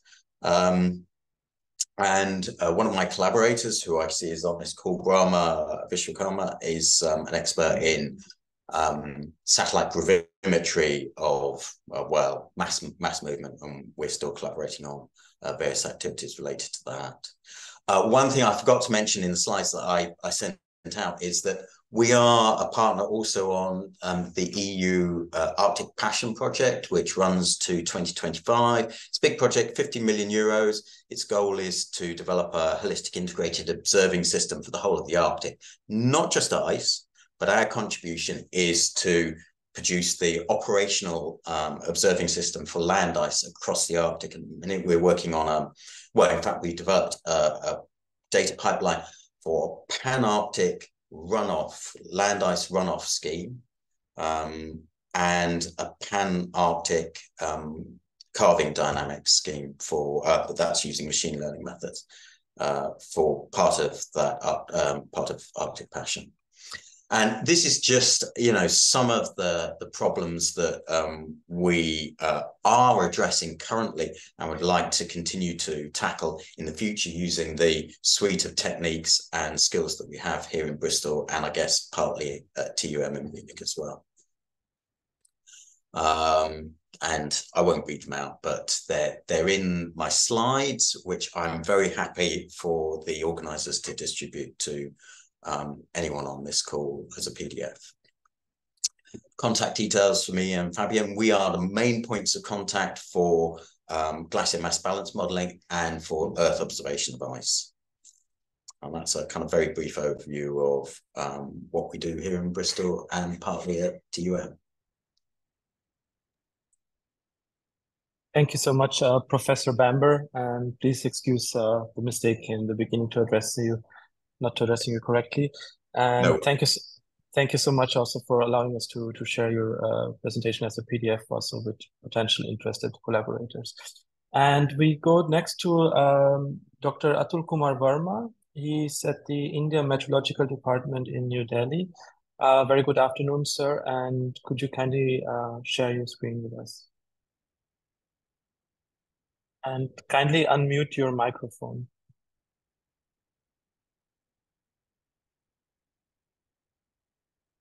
Dr. Verma, you have to unmute. Yeah, can you hear me? Yes, perfect. Thank you, sir. Yeah, thank you so much. Thank you so much for the opportunity. I'm Atul Kumar Verma from India Meteorological Department. I want to convey my greetings, and I'm really honored to be part of this panel. Here I am presenting my individual interest and competencies regarding ice, inland ice, and the field activities. I'm also involved in remote sensing because I'm processing inside data right now. Not the glacier remote sensing, but the atmospheric imaging and radiometers I'm processing. I have been to Antarctic winter over expeditions. There I've gained a lot of experience in terms of the field trips, how to deal in the field Antarctic that I enjoyed the most, and also there I learned how to keep our instruments fit for those conditions, so I can contribute in that way. I don't have a project right now, but I can collaborate if somebody needs those expertise, those things to be included. And moving to the next slide. I haven't prepared a big slide as well, so yeah, if there is any questions, you can ask me in between. I've been also dealing with the local weather forecasting in Antarctica. So if there is a field trip and I can judge weathers with minimal observation and modeling data, if you have the knowledge of the climatology of the place. So I'm experienced in that. I've been doing that for 2 years. I'm ready to go to field trips in Antarctic, in inland ice and glaciers and glacier fields. So my experience includes data processing also, and there we are assimilating GFS data with our inside imager data, and generating some products on winds, and also we are trying to also measure land surface temperature of different glaciers, but the resolution is not quite good, and we are still validating that. I'm also doing managing ICT equipments of a big data center. Here we have petabytes of storage and a lot of high-end servers. I don't have many publications and all, but I can write. I have been editing a magazine, and so that is, I think, all. If you have questions, then you can ask. I think I'm not covering everything, so you can ask the questions. I'm related to field experiences and remote sensing and data simulation. Thank you so much. Thank you so much, Dr. Verma, for offering your expertise to potential collaborators for this call. And we move next to Dr. Harsh Beria from the ETH Zurich in Switzerland. And Professor Verma, if you could kindly close your screen, stop sharing. Yeah, then we can have Dr. Harsh to share his screen with us. Great. Thanks for this opportunity. I'll just share my screen quickly. Is my screen... Is the presentation visible now? Yes, perfect. Perfect. So thank you for this opportunity. Good afternoon, good evening, everyone. I'll be proposing a project on emerging interactions between the cryosphere and the critical zone using tracers. I am currently working at ETH Zurich in Switzerland, and we have built a small consortium of the team. And I'll just take you through my project a little bit. So what do we actually know about what is likely to change in cold landscapes in a warmer climate? This is a very expert group, and most people would know most of these things. But just as an overview, we expect more rain versus snow in a warming climate. We expect more ephemeral snowmelt during winters. What our interest has been is to try to see how these changes from snow to rain affects stream flow, groundwater, and vegetation. So how does it impact the different compartments of the water cycle? And there have been quite a few papers on these things in the past. There has been more focus on stream flow and groundwater and lesser focus on vegetation water uptake. But recently there have been a lot of studies on this. So what we want to propose in this project is how does changing snowmelt patterns and changing snow regimes impact groundwater, stream water, and vegetation. The regions of our interest for this proposal would be the European Alps, the Nordic regions, which bring in a very different kind of a landscape, which is boreal in nature, the Himalayas, and potentially permafrost regions in Greenland. What we have already been doing so far is we have an extensive field monitoring network spread across European Alps. We have a few field sites in Finland, and we have been in touch with a few collaborators from who have been working in the Himalayas. So in the proposal, we want to extend this field monitoring missions, which have been going on for the last few years. We want to undertake synthesis studies, bringing together the existing data set that is already out there and how these can be used to understand emerging relationships. And if these emerging relationships can then get captured into simple statistical models, and then we want to compare them with existing global land surface models to try to see if these kinds of relationships are being captured in these large-scale land surface models, which are used in climate change scenario studies. And as the last pillar, we would also like to propose some adaptation measures. So for example, in Switzerland, where I work right now, we have been doing quite a bit of work on how snowmelt impacts different kinds of tree species. And hopefully these results are going into adaptation measures of what tree species should be planted in the Swiss forests. Just to give a bit of a background of what we have been doing. So we have a lot of sites in Switzerland where we collect isotope measurements in stream water, groundwater, in springs and vegetation across the year. So this is one of the example sites, Palendano, where we have been collecting isotope measurements for about 6 years now. And we can see very different climate patterns of how vegetation water uptake is very different from the other parts of the water cycle.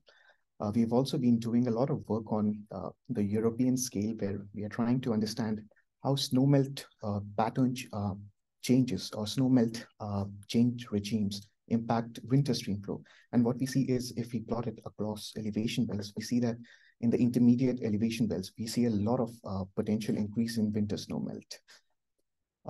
We also have been recently using more solar-induced fluorescence sensors, which can quantify how much photosynthesis is happening, so as to give us a proxy to how vegetation is reacting to climate change.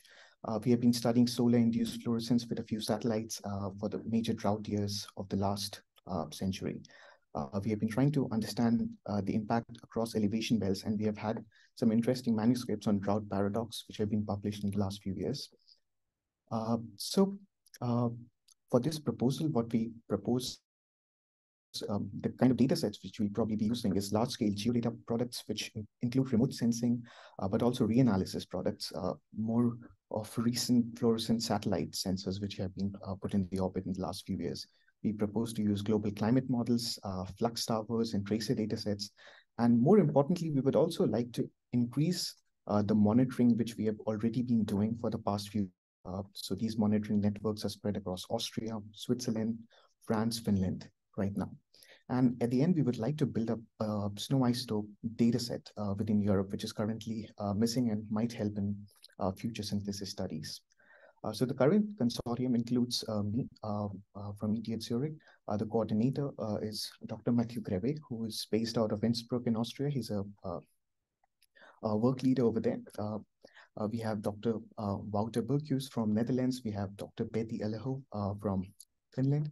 What we are currently looking for is for people who have expertise working in the Himalayas and to contribute to hydrological understanding in the Himalayas.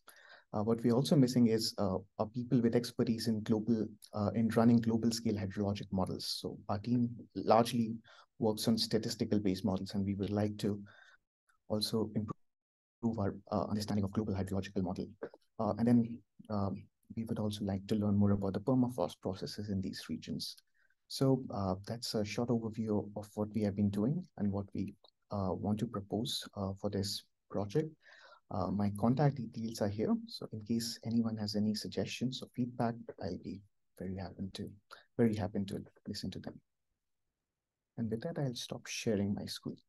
Thank you so much, Dr. Harshdaria, for your presentation and outreach. We have two more ad hoc presenters also. And since we have some time, we are very happy to accommodate them.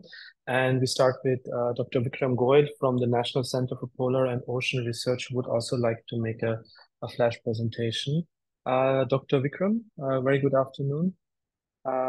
Could you kindly share your screen and unmute yourself? Thank you.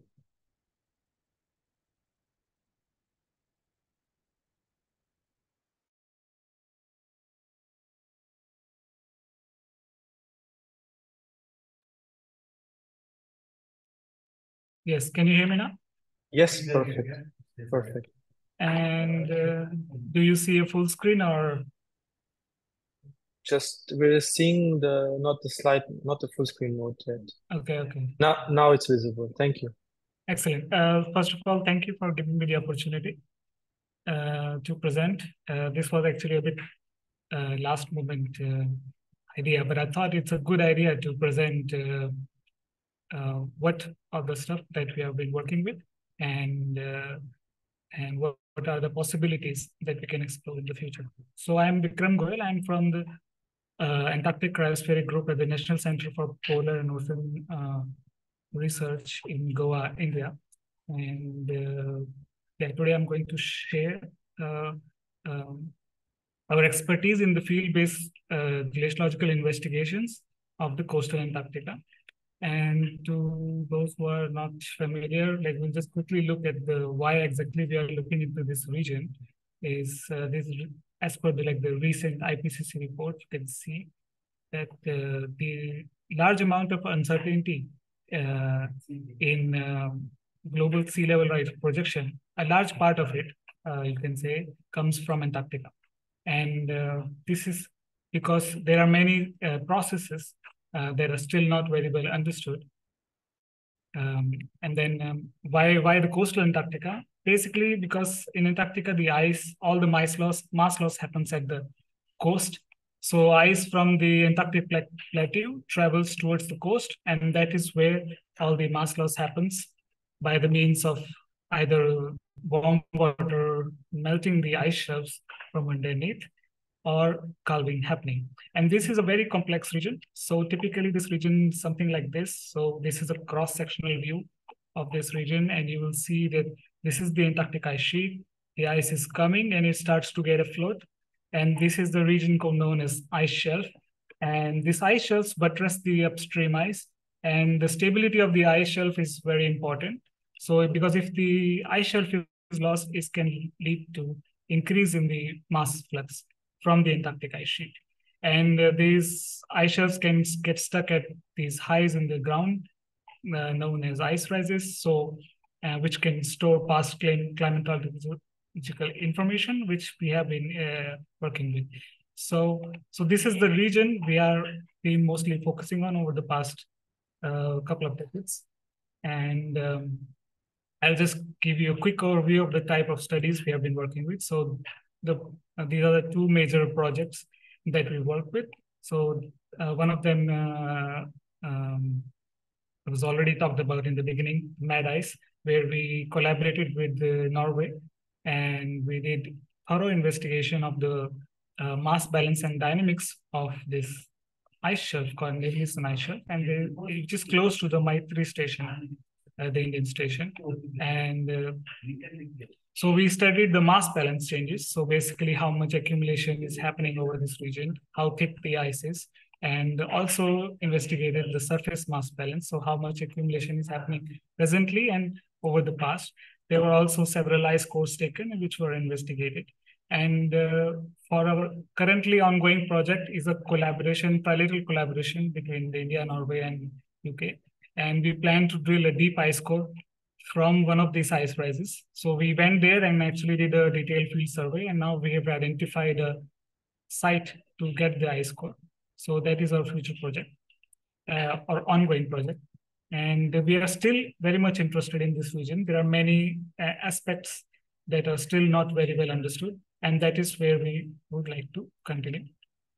So as coming to the expertise of our group has quite a good expertise with ice coring. So we have been able to drill shallow ice cores, basically going from 150 to 200 meters. That is the drilling capability that we have at the moment.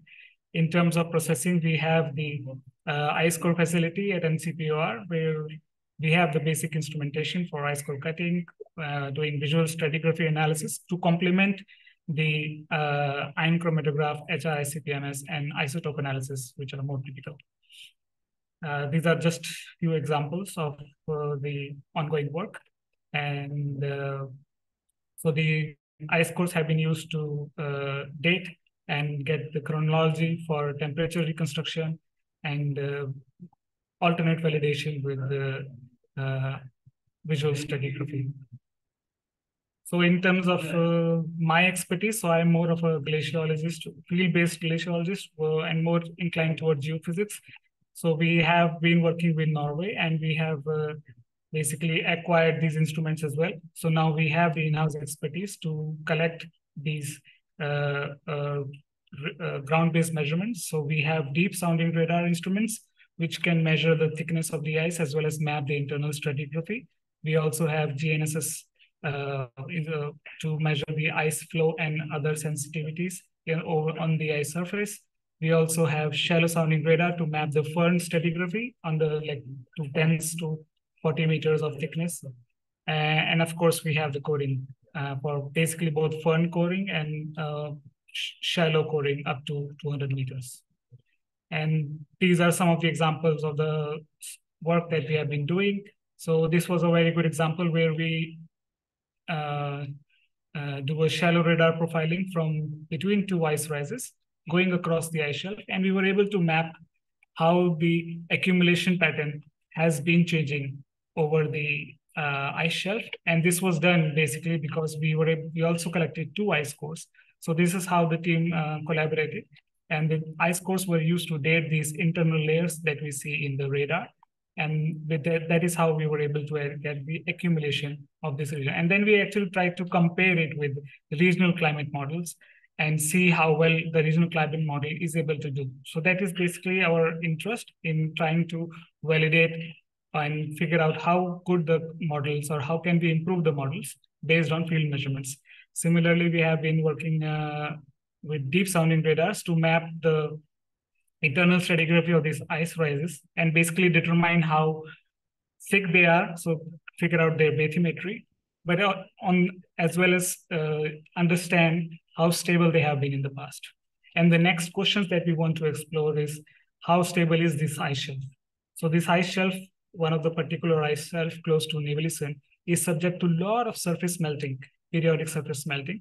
And we would like to understand how the surface melting will evolve and how will it affect the stability of the ice shelf. So these are some of our interests. And of course, over the past years, we have acquired the expertise and experience in conducting large scale field measurements in and around the station. So previously, we were concentrating around the Nevelisen ice shelf and this region. And then most recently, we actually went much farther to the adjoining ice shelf and made detailed survey on two different ice rises. So yeah, so what we are bring to the table is expertise with the glaciology and geophysical based surveys, geochemistry and paleoclimate studies. And we would like to collaborate on different levels, basically. So yeah, as I said, surface melting is happening. We would like to see if you could collaborate on with snow modelers or process plate modelers on how this periodic melting is affecting the stability or the structure of the ice shelf. And we would also like to see how the periodic melting is evolving with time. So here the remote sensing comes in. And then regional climate models, as we found that the regional climate model, we're not really able to get the surface mass balance that we have observed. And of course, we lack the deep ice coring expertise. So that is also one point of collaboration. So yeah, thank you.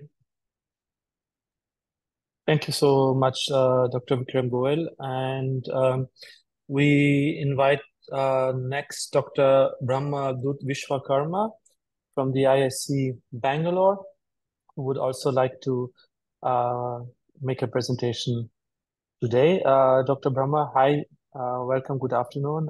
Could you kindly share your screen and present your slides? Thank you very much.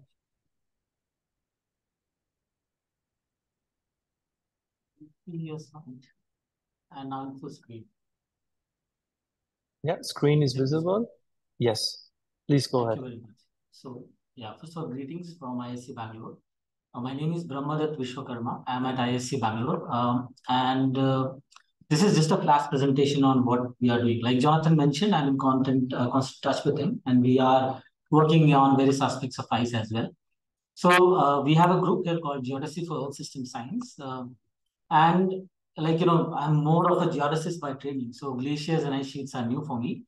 We look at the total water cycle, usually in the group. That means we're looking at how the hydrosphere is responding to climate change. That includes a lot of components. Obviously, we cannot ignore glaciers and ice sheets. So the type of tools or type of satellite missions I use are basically GRACE, altimetry, and global navigation satellite systems such as GPS or GLONASS and anything else. I also use a lot of remote sensing products that may represent a certain hydrometeorological variable that we can use as information and assimilate with other data sets to create a surface process product. Recently, I started doing in situ data collection, which has been fantastic for me. I'll talk a little bit more about it. And finally, physics-based model. I personally believe that if we have physics-based model, we can explain what the output is. If you just go for a statistical or empirical or machine learning-based model, it becomes slightly hard, which is why most of the machine learning community is going towards physics-based machine learning nowadays. Yeah. So these are the things that we use and the tools that we use. So let's go to the in situ part, which I'm very excited about always. Recently, I started going to one of the glaciers in Ladakh region, which is the cold desert and has a very small precipitation, less than 200 mm per year. And it's a very interesting place because on the left of it or on the east of it, we have some central Himalayas and eastern Himalayas that are witnessing a drastic ice mass loss, like European people are seeing in the Alps. But on the west side of Ladakh, that's Karakoram range and all, which I think Pankaj also mentioned about the famous Karakoram anomaly. We see that things appear a bit more stable, right? So Ladakh is kind of at a point, which is a node, one side something else happens, other side something else happens. So we have been monitoring one of the glaciers there by doing in situ measurements of mass balance. And we have also installed various low-cost sensors for precipitation, humidity, temperature, and wind. So this is just a few pictures where we are collecting samples of water and other things. But just a result that we see that even this glacier, Snow Glacier, it is actually losing a lot of mass. So this you can see on this mass balance plot. You can see that at various elevations how it is responding and for in various years. So I clearly remember that last year Alps had a very, very bad year. I have not plotted it here right now, but the same case was with the snow also. So that wave of heat, that kind of engulfed Alps and made us wonder what has happened to Alps Glacier, where 2.5 meters of ice mass was lost. Something similar happened in Ladakh, but not of that in that quantity. Like, the elevation change was not around 2 meters. It was more than a meter, which is still significant and I would say disastrous. So these are the things that we generally do. So in situ measurements is something that we do. Apart from that, obviously, like I said, we are interested in surface energy balance modeling, just to understand why certain parameters are changing. For example, how much is the melting, and why it is melting more in this region, and why suddenly in this year. So temperature could be a factor, and less precipitation, and so on. So we do that as well.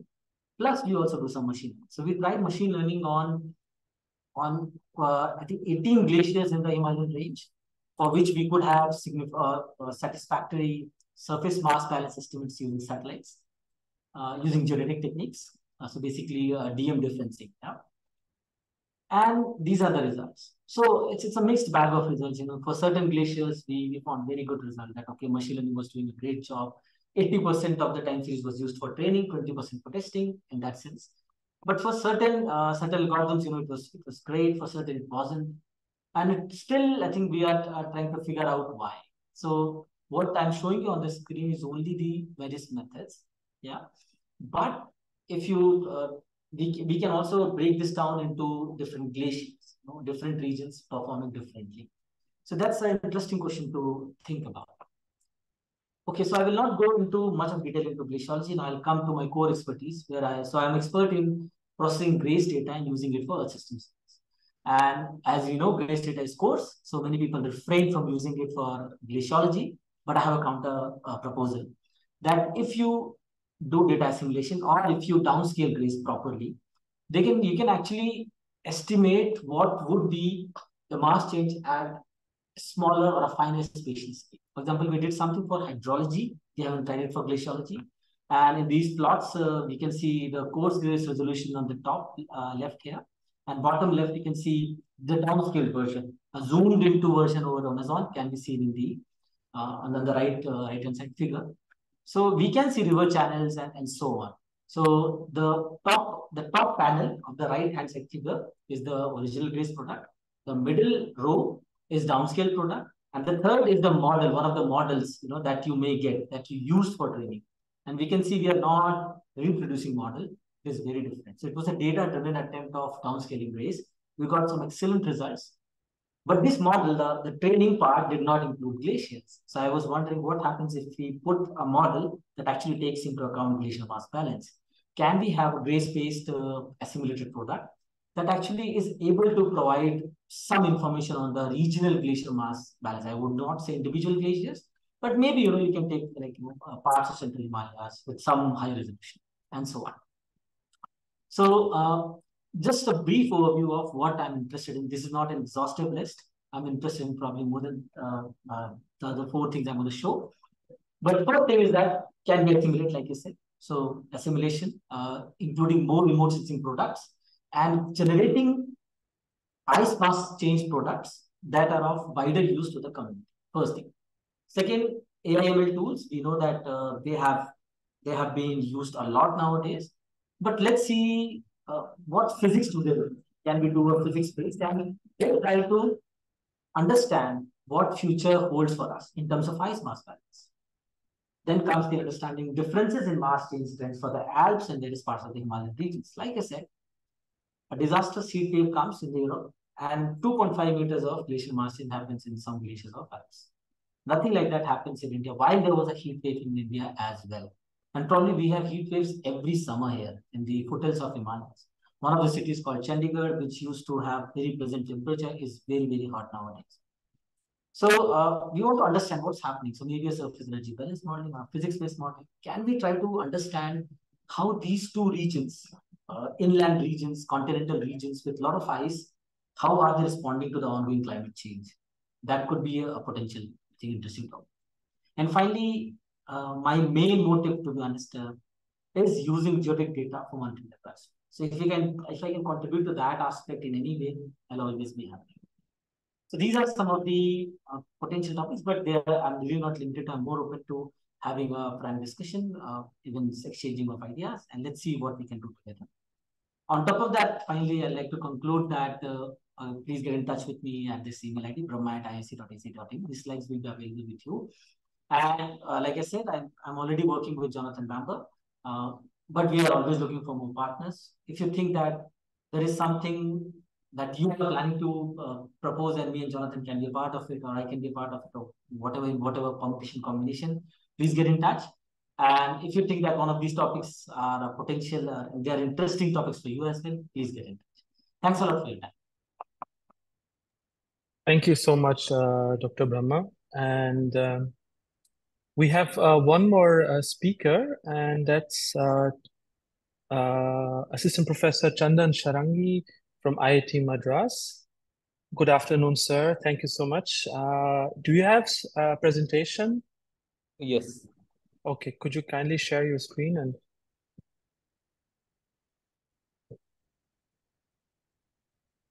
is it visible? Yes. Okay. Thank you very much. Sorry, I didn't have the format, and I put together some ideas. And first of all, this is very interesting event, and I'm excited to know a lot of people who and their project ideas.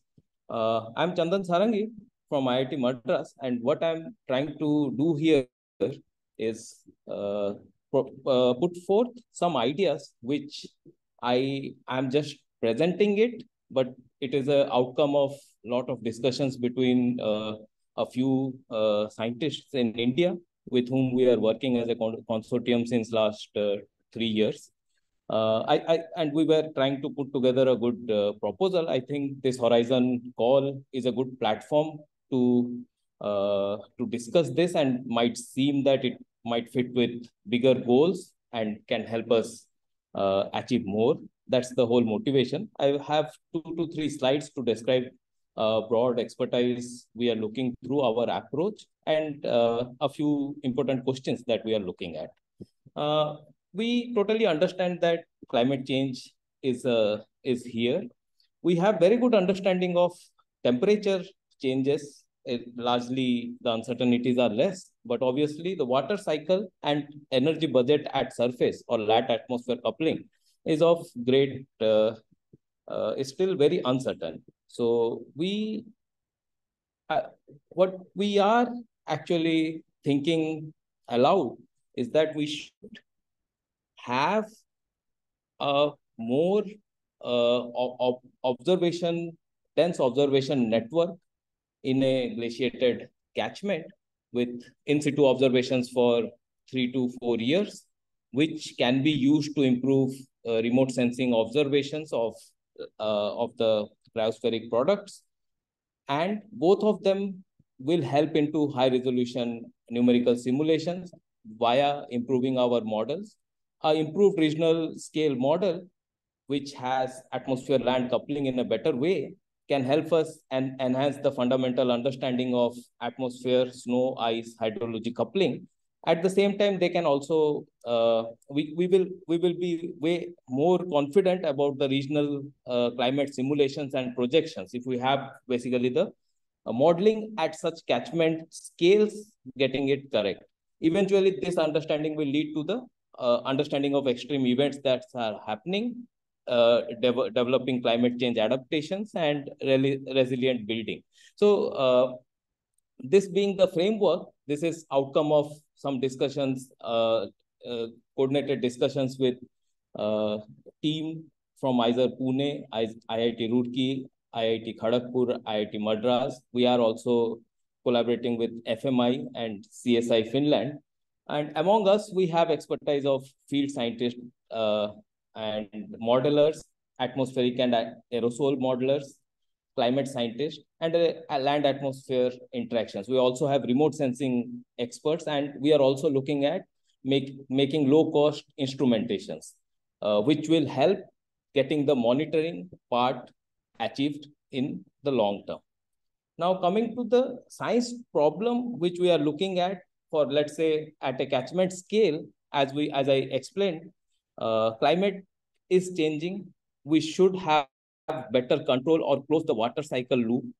There is many species of water which is present in a glaciated catchment. There is snow cover, there is permafrost, glacier ice. At the same time, the water runoff, precipitation, and evapotranspiration is needed to complete the water budget. Presently, what we are looking at is annual scale water budget or global water budget, and we are still trying to understand that it has uncertainties. Coming to this important cryospheric zone, or as an initial speaker mentioned, critical zone, can having a dedicated observation over this critical zone can close this water loop is the question we are looking more closely. And it involves, and the key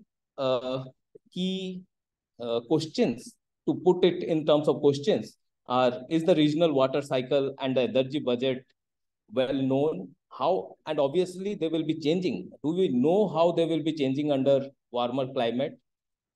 Presently, what is the scenario? Are our models simulating this at this catchment scale, the water cycle closer well?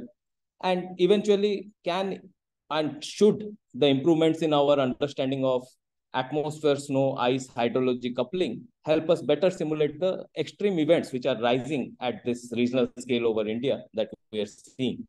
When I say atmosphere, snow, ice, hydrology coupling, what we have in mind is that presently, as the thermodynamics is changing, or atmospheric aerosol, snow rain pattern, snow cover extent over this glaciated catchments, as the snow cover reduce, the ice is exposed, glacier melt increase, permafrosts are withdrawn. All this also feedback by emitting greenhouse gases at that scale, right? And this entire coupling, how important is this coupling of atmospheric forcing to the snow cover for explaining the glacier, the heterogeneity in glacier mass balance, as we say at this term? Basic approach could be assessing the water budget, energy budget over such a glaciated region, using that to improve our models, enhance, have various numerical simulations to enhance process understanding of this coupling, and then use an improved model to simulate at regional scale and regional space, time and space, as well as in future climate, to have a better understanding of adaptation and mitigation strategies. Another part which I felt many people or was not well discussed here is the atmospheric aerosols, which is something I very closely work on. And I believe if we are talking about Indian Himalayas, the entire region is is subject to a lot of aerosol loading. And in recent papers, we clearly see a trend or a control of aerosol loading on snow cover or snow albedo.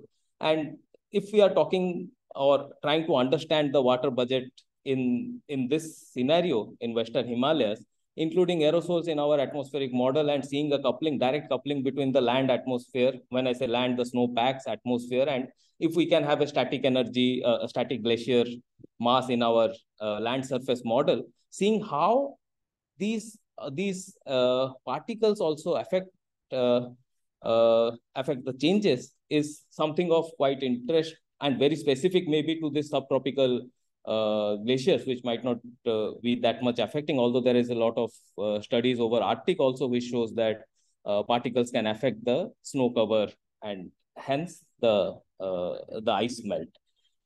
This is a recent paper from my efforts. And presently, we are also conducting experiments in Himalayas to better understand this mechanism with collaboration with FMI and the group which I just mentioned. So we are, again, just to conclude, I think I wanted to say that we are a group of scientists who are already thinking in terms of putting together a holistic approach, land atmosphere integrated understanding, which can help us better understand the changing water storage and rising hydrological extremes in the warmer climate. And I think this platform is a good opportunity to also build our collaboration, and maybe it can be a good work package in the entire seen as an entity in the entire objective of this Horizon call. Thank you. I will stop now. Thank you so much, Dr. Chandan. And with this, I hand over to my dear colleague, Dr. Vivek, and also to Dr. Aparna for the closing remarks. I think it has been a very engaging session today with a lot of interesting presentations and interventions.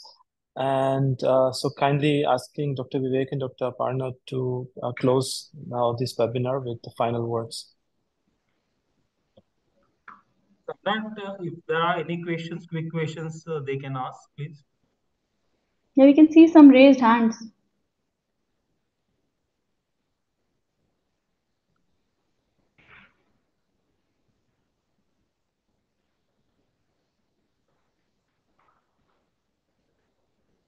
Samrat, are you able to hear us? Yeah, I just gave the floor to Mr. Lasse. Okay, thank you. I was quite inspired by listening to the presentations here. So, but I have not prepared any presentation for you. But I'm a research scientist and research coordinator at the Nansen Environmental and Remote Sensing Center in Bergen, Norway. We are a research foundation being heavily involved in Horizon or European Framework Program since the Framework Program number 3. And we are focusing on climate, on oceans, research and modeling and research. So this call here is to some extent very relevant for us, and we have at least a few contributions that I'd like just to briefly mention before in front of all of you. And that is, we are a part of the team that's developing the Norwegian Earth System Model, NOESM, that Kjetil mentioned earlier. But we also taken that further with and included data assimilation into this model, and where we can then do seasonal to the decadal predictions, the new CPM that's combined the Earth System Model and data assimilation tools. We are also heavily involved in and responsible for the Arctic component of the Copernicus Marine Service, which is operational service that's going and that's mentioned explicitly in this call. And a third asset is that we have the Nansen Environmental Research Center India, being located in Cochin, Kerala, since 1999, and which were the first Indian institution to host a European framework program back some 8 years ago. So we have extensive collaboration experience with India, and we also have some assets scientifically to bring into the topics that's raised in this call. Being a little more specific on the last one, it is the call is mentioning sea level and impact of sea level locally in Southern Asia is a topic that we are highly interested in. We would also like to look in on the impact on increased runoff from the glaciers. What has that impact on the circulation of the oceans that's affected? And thirdly, it's this the impact of teleconnections of climate, where you have changes in the Arctic and in the Southern Asian, for instance, or the Eastern Asian part. That's a topic we could bring in. Method-wise, in addition to the Earth system modeling and satellite data, machine learning is a field where we have a lot of experience to bring onto the table. So that's just briefly a few words of what I, top of my head, have in mind after listening to the very interesting presentations you've had already. Thanks for organizing the seminar.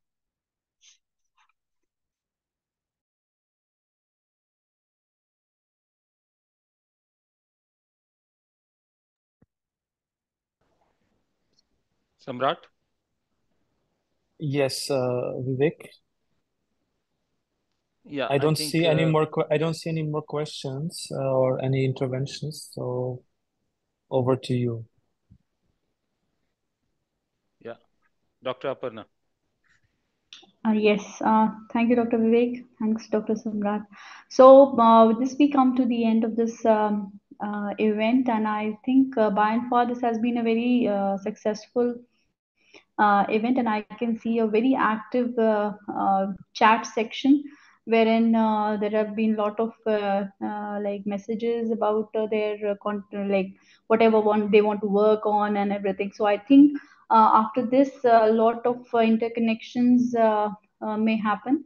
And I also thank all the participants from all the delegates who have participated from Norwegian Embassy, the European Commission, and the EU delegation in India, and also all the other researchers who have attended this event, this brokerage event. The researchers in India and from India and Europe who participated and who have presented their ideas and further their intentions to collaborate. So I think this is going in the right direction, and we hope that we hope to receive some good projects and address some of the challenges which are pending globally. So with this, I think over to you, Vivekji. Yeah, thank you, Aparna. So my 3 points takeaway message for the participant. First, make yourself visible as much as possible, because the Europeans are looking for partners, and don't wait for the invitation. So that is one point. The second point, which already Samrat had mentioned, you can share your presentation with your email address and keywords to Samrat. We will upload on the website, and we will also share with the participant. We cannot share the email addresses of the participants, so we encourage people to submit their contact details to Samrat on PPT, so that he can upload, and so that you are visible and the people can contact. And the third important point is the scope of the call. Okay, this is not what you want to do, is how you can solve the challenge which has been put forward. Okay, so you have to think in a very global context, that what are your expertise and how good you can contribute to into the consortium. And that is the whole exercise you have to do in next 3-4 months. And we anticipate good quality of proposals, and we are optimistic that the Indians will be part of this successful proposal, and wish you all the best. Thank you very much. Over to Samrat. Yes, thank you to all of you, to Dr. Aparna, Dr. Vivek from the EU delegation, and of course Dr. Vijay and Dr. Aparna from the Ministry of Earth Sciences, and to all the presenters and speakers today. I think it was a very rich webinar and a lot of potential. Hopefully we will see some successful proposals and collaborations coming out from this brokerage event. We will try our best to make this all accessible to you as soon as possible. But please, if you have to send us something, try to send it to us by either today or by tomorrow, so that we can upload your slides and share them with all the participants.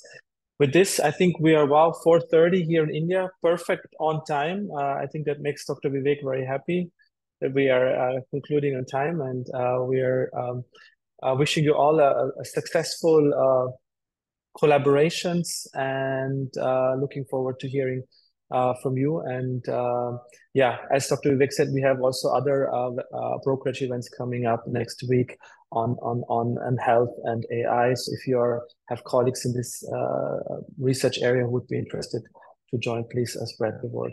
Thank you so much to all, and wishing you a very good late afternoon here and good lunchtime in Europe. Thank you. Bye.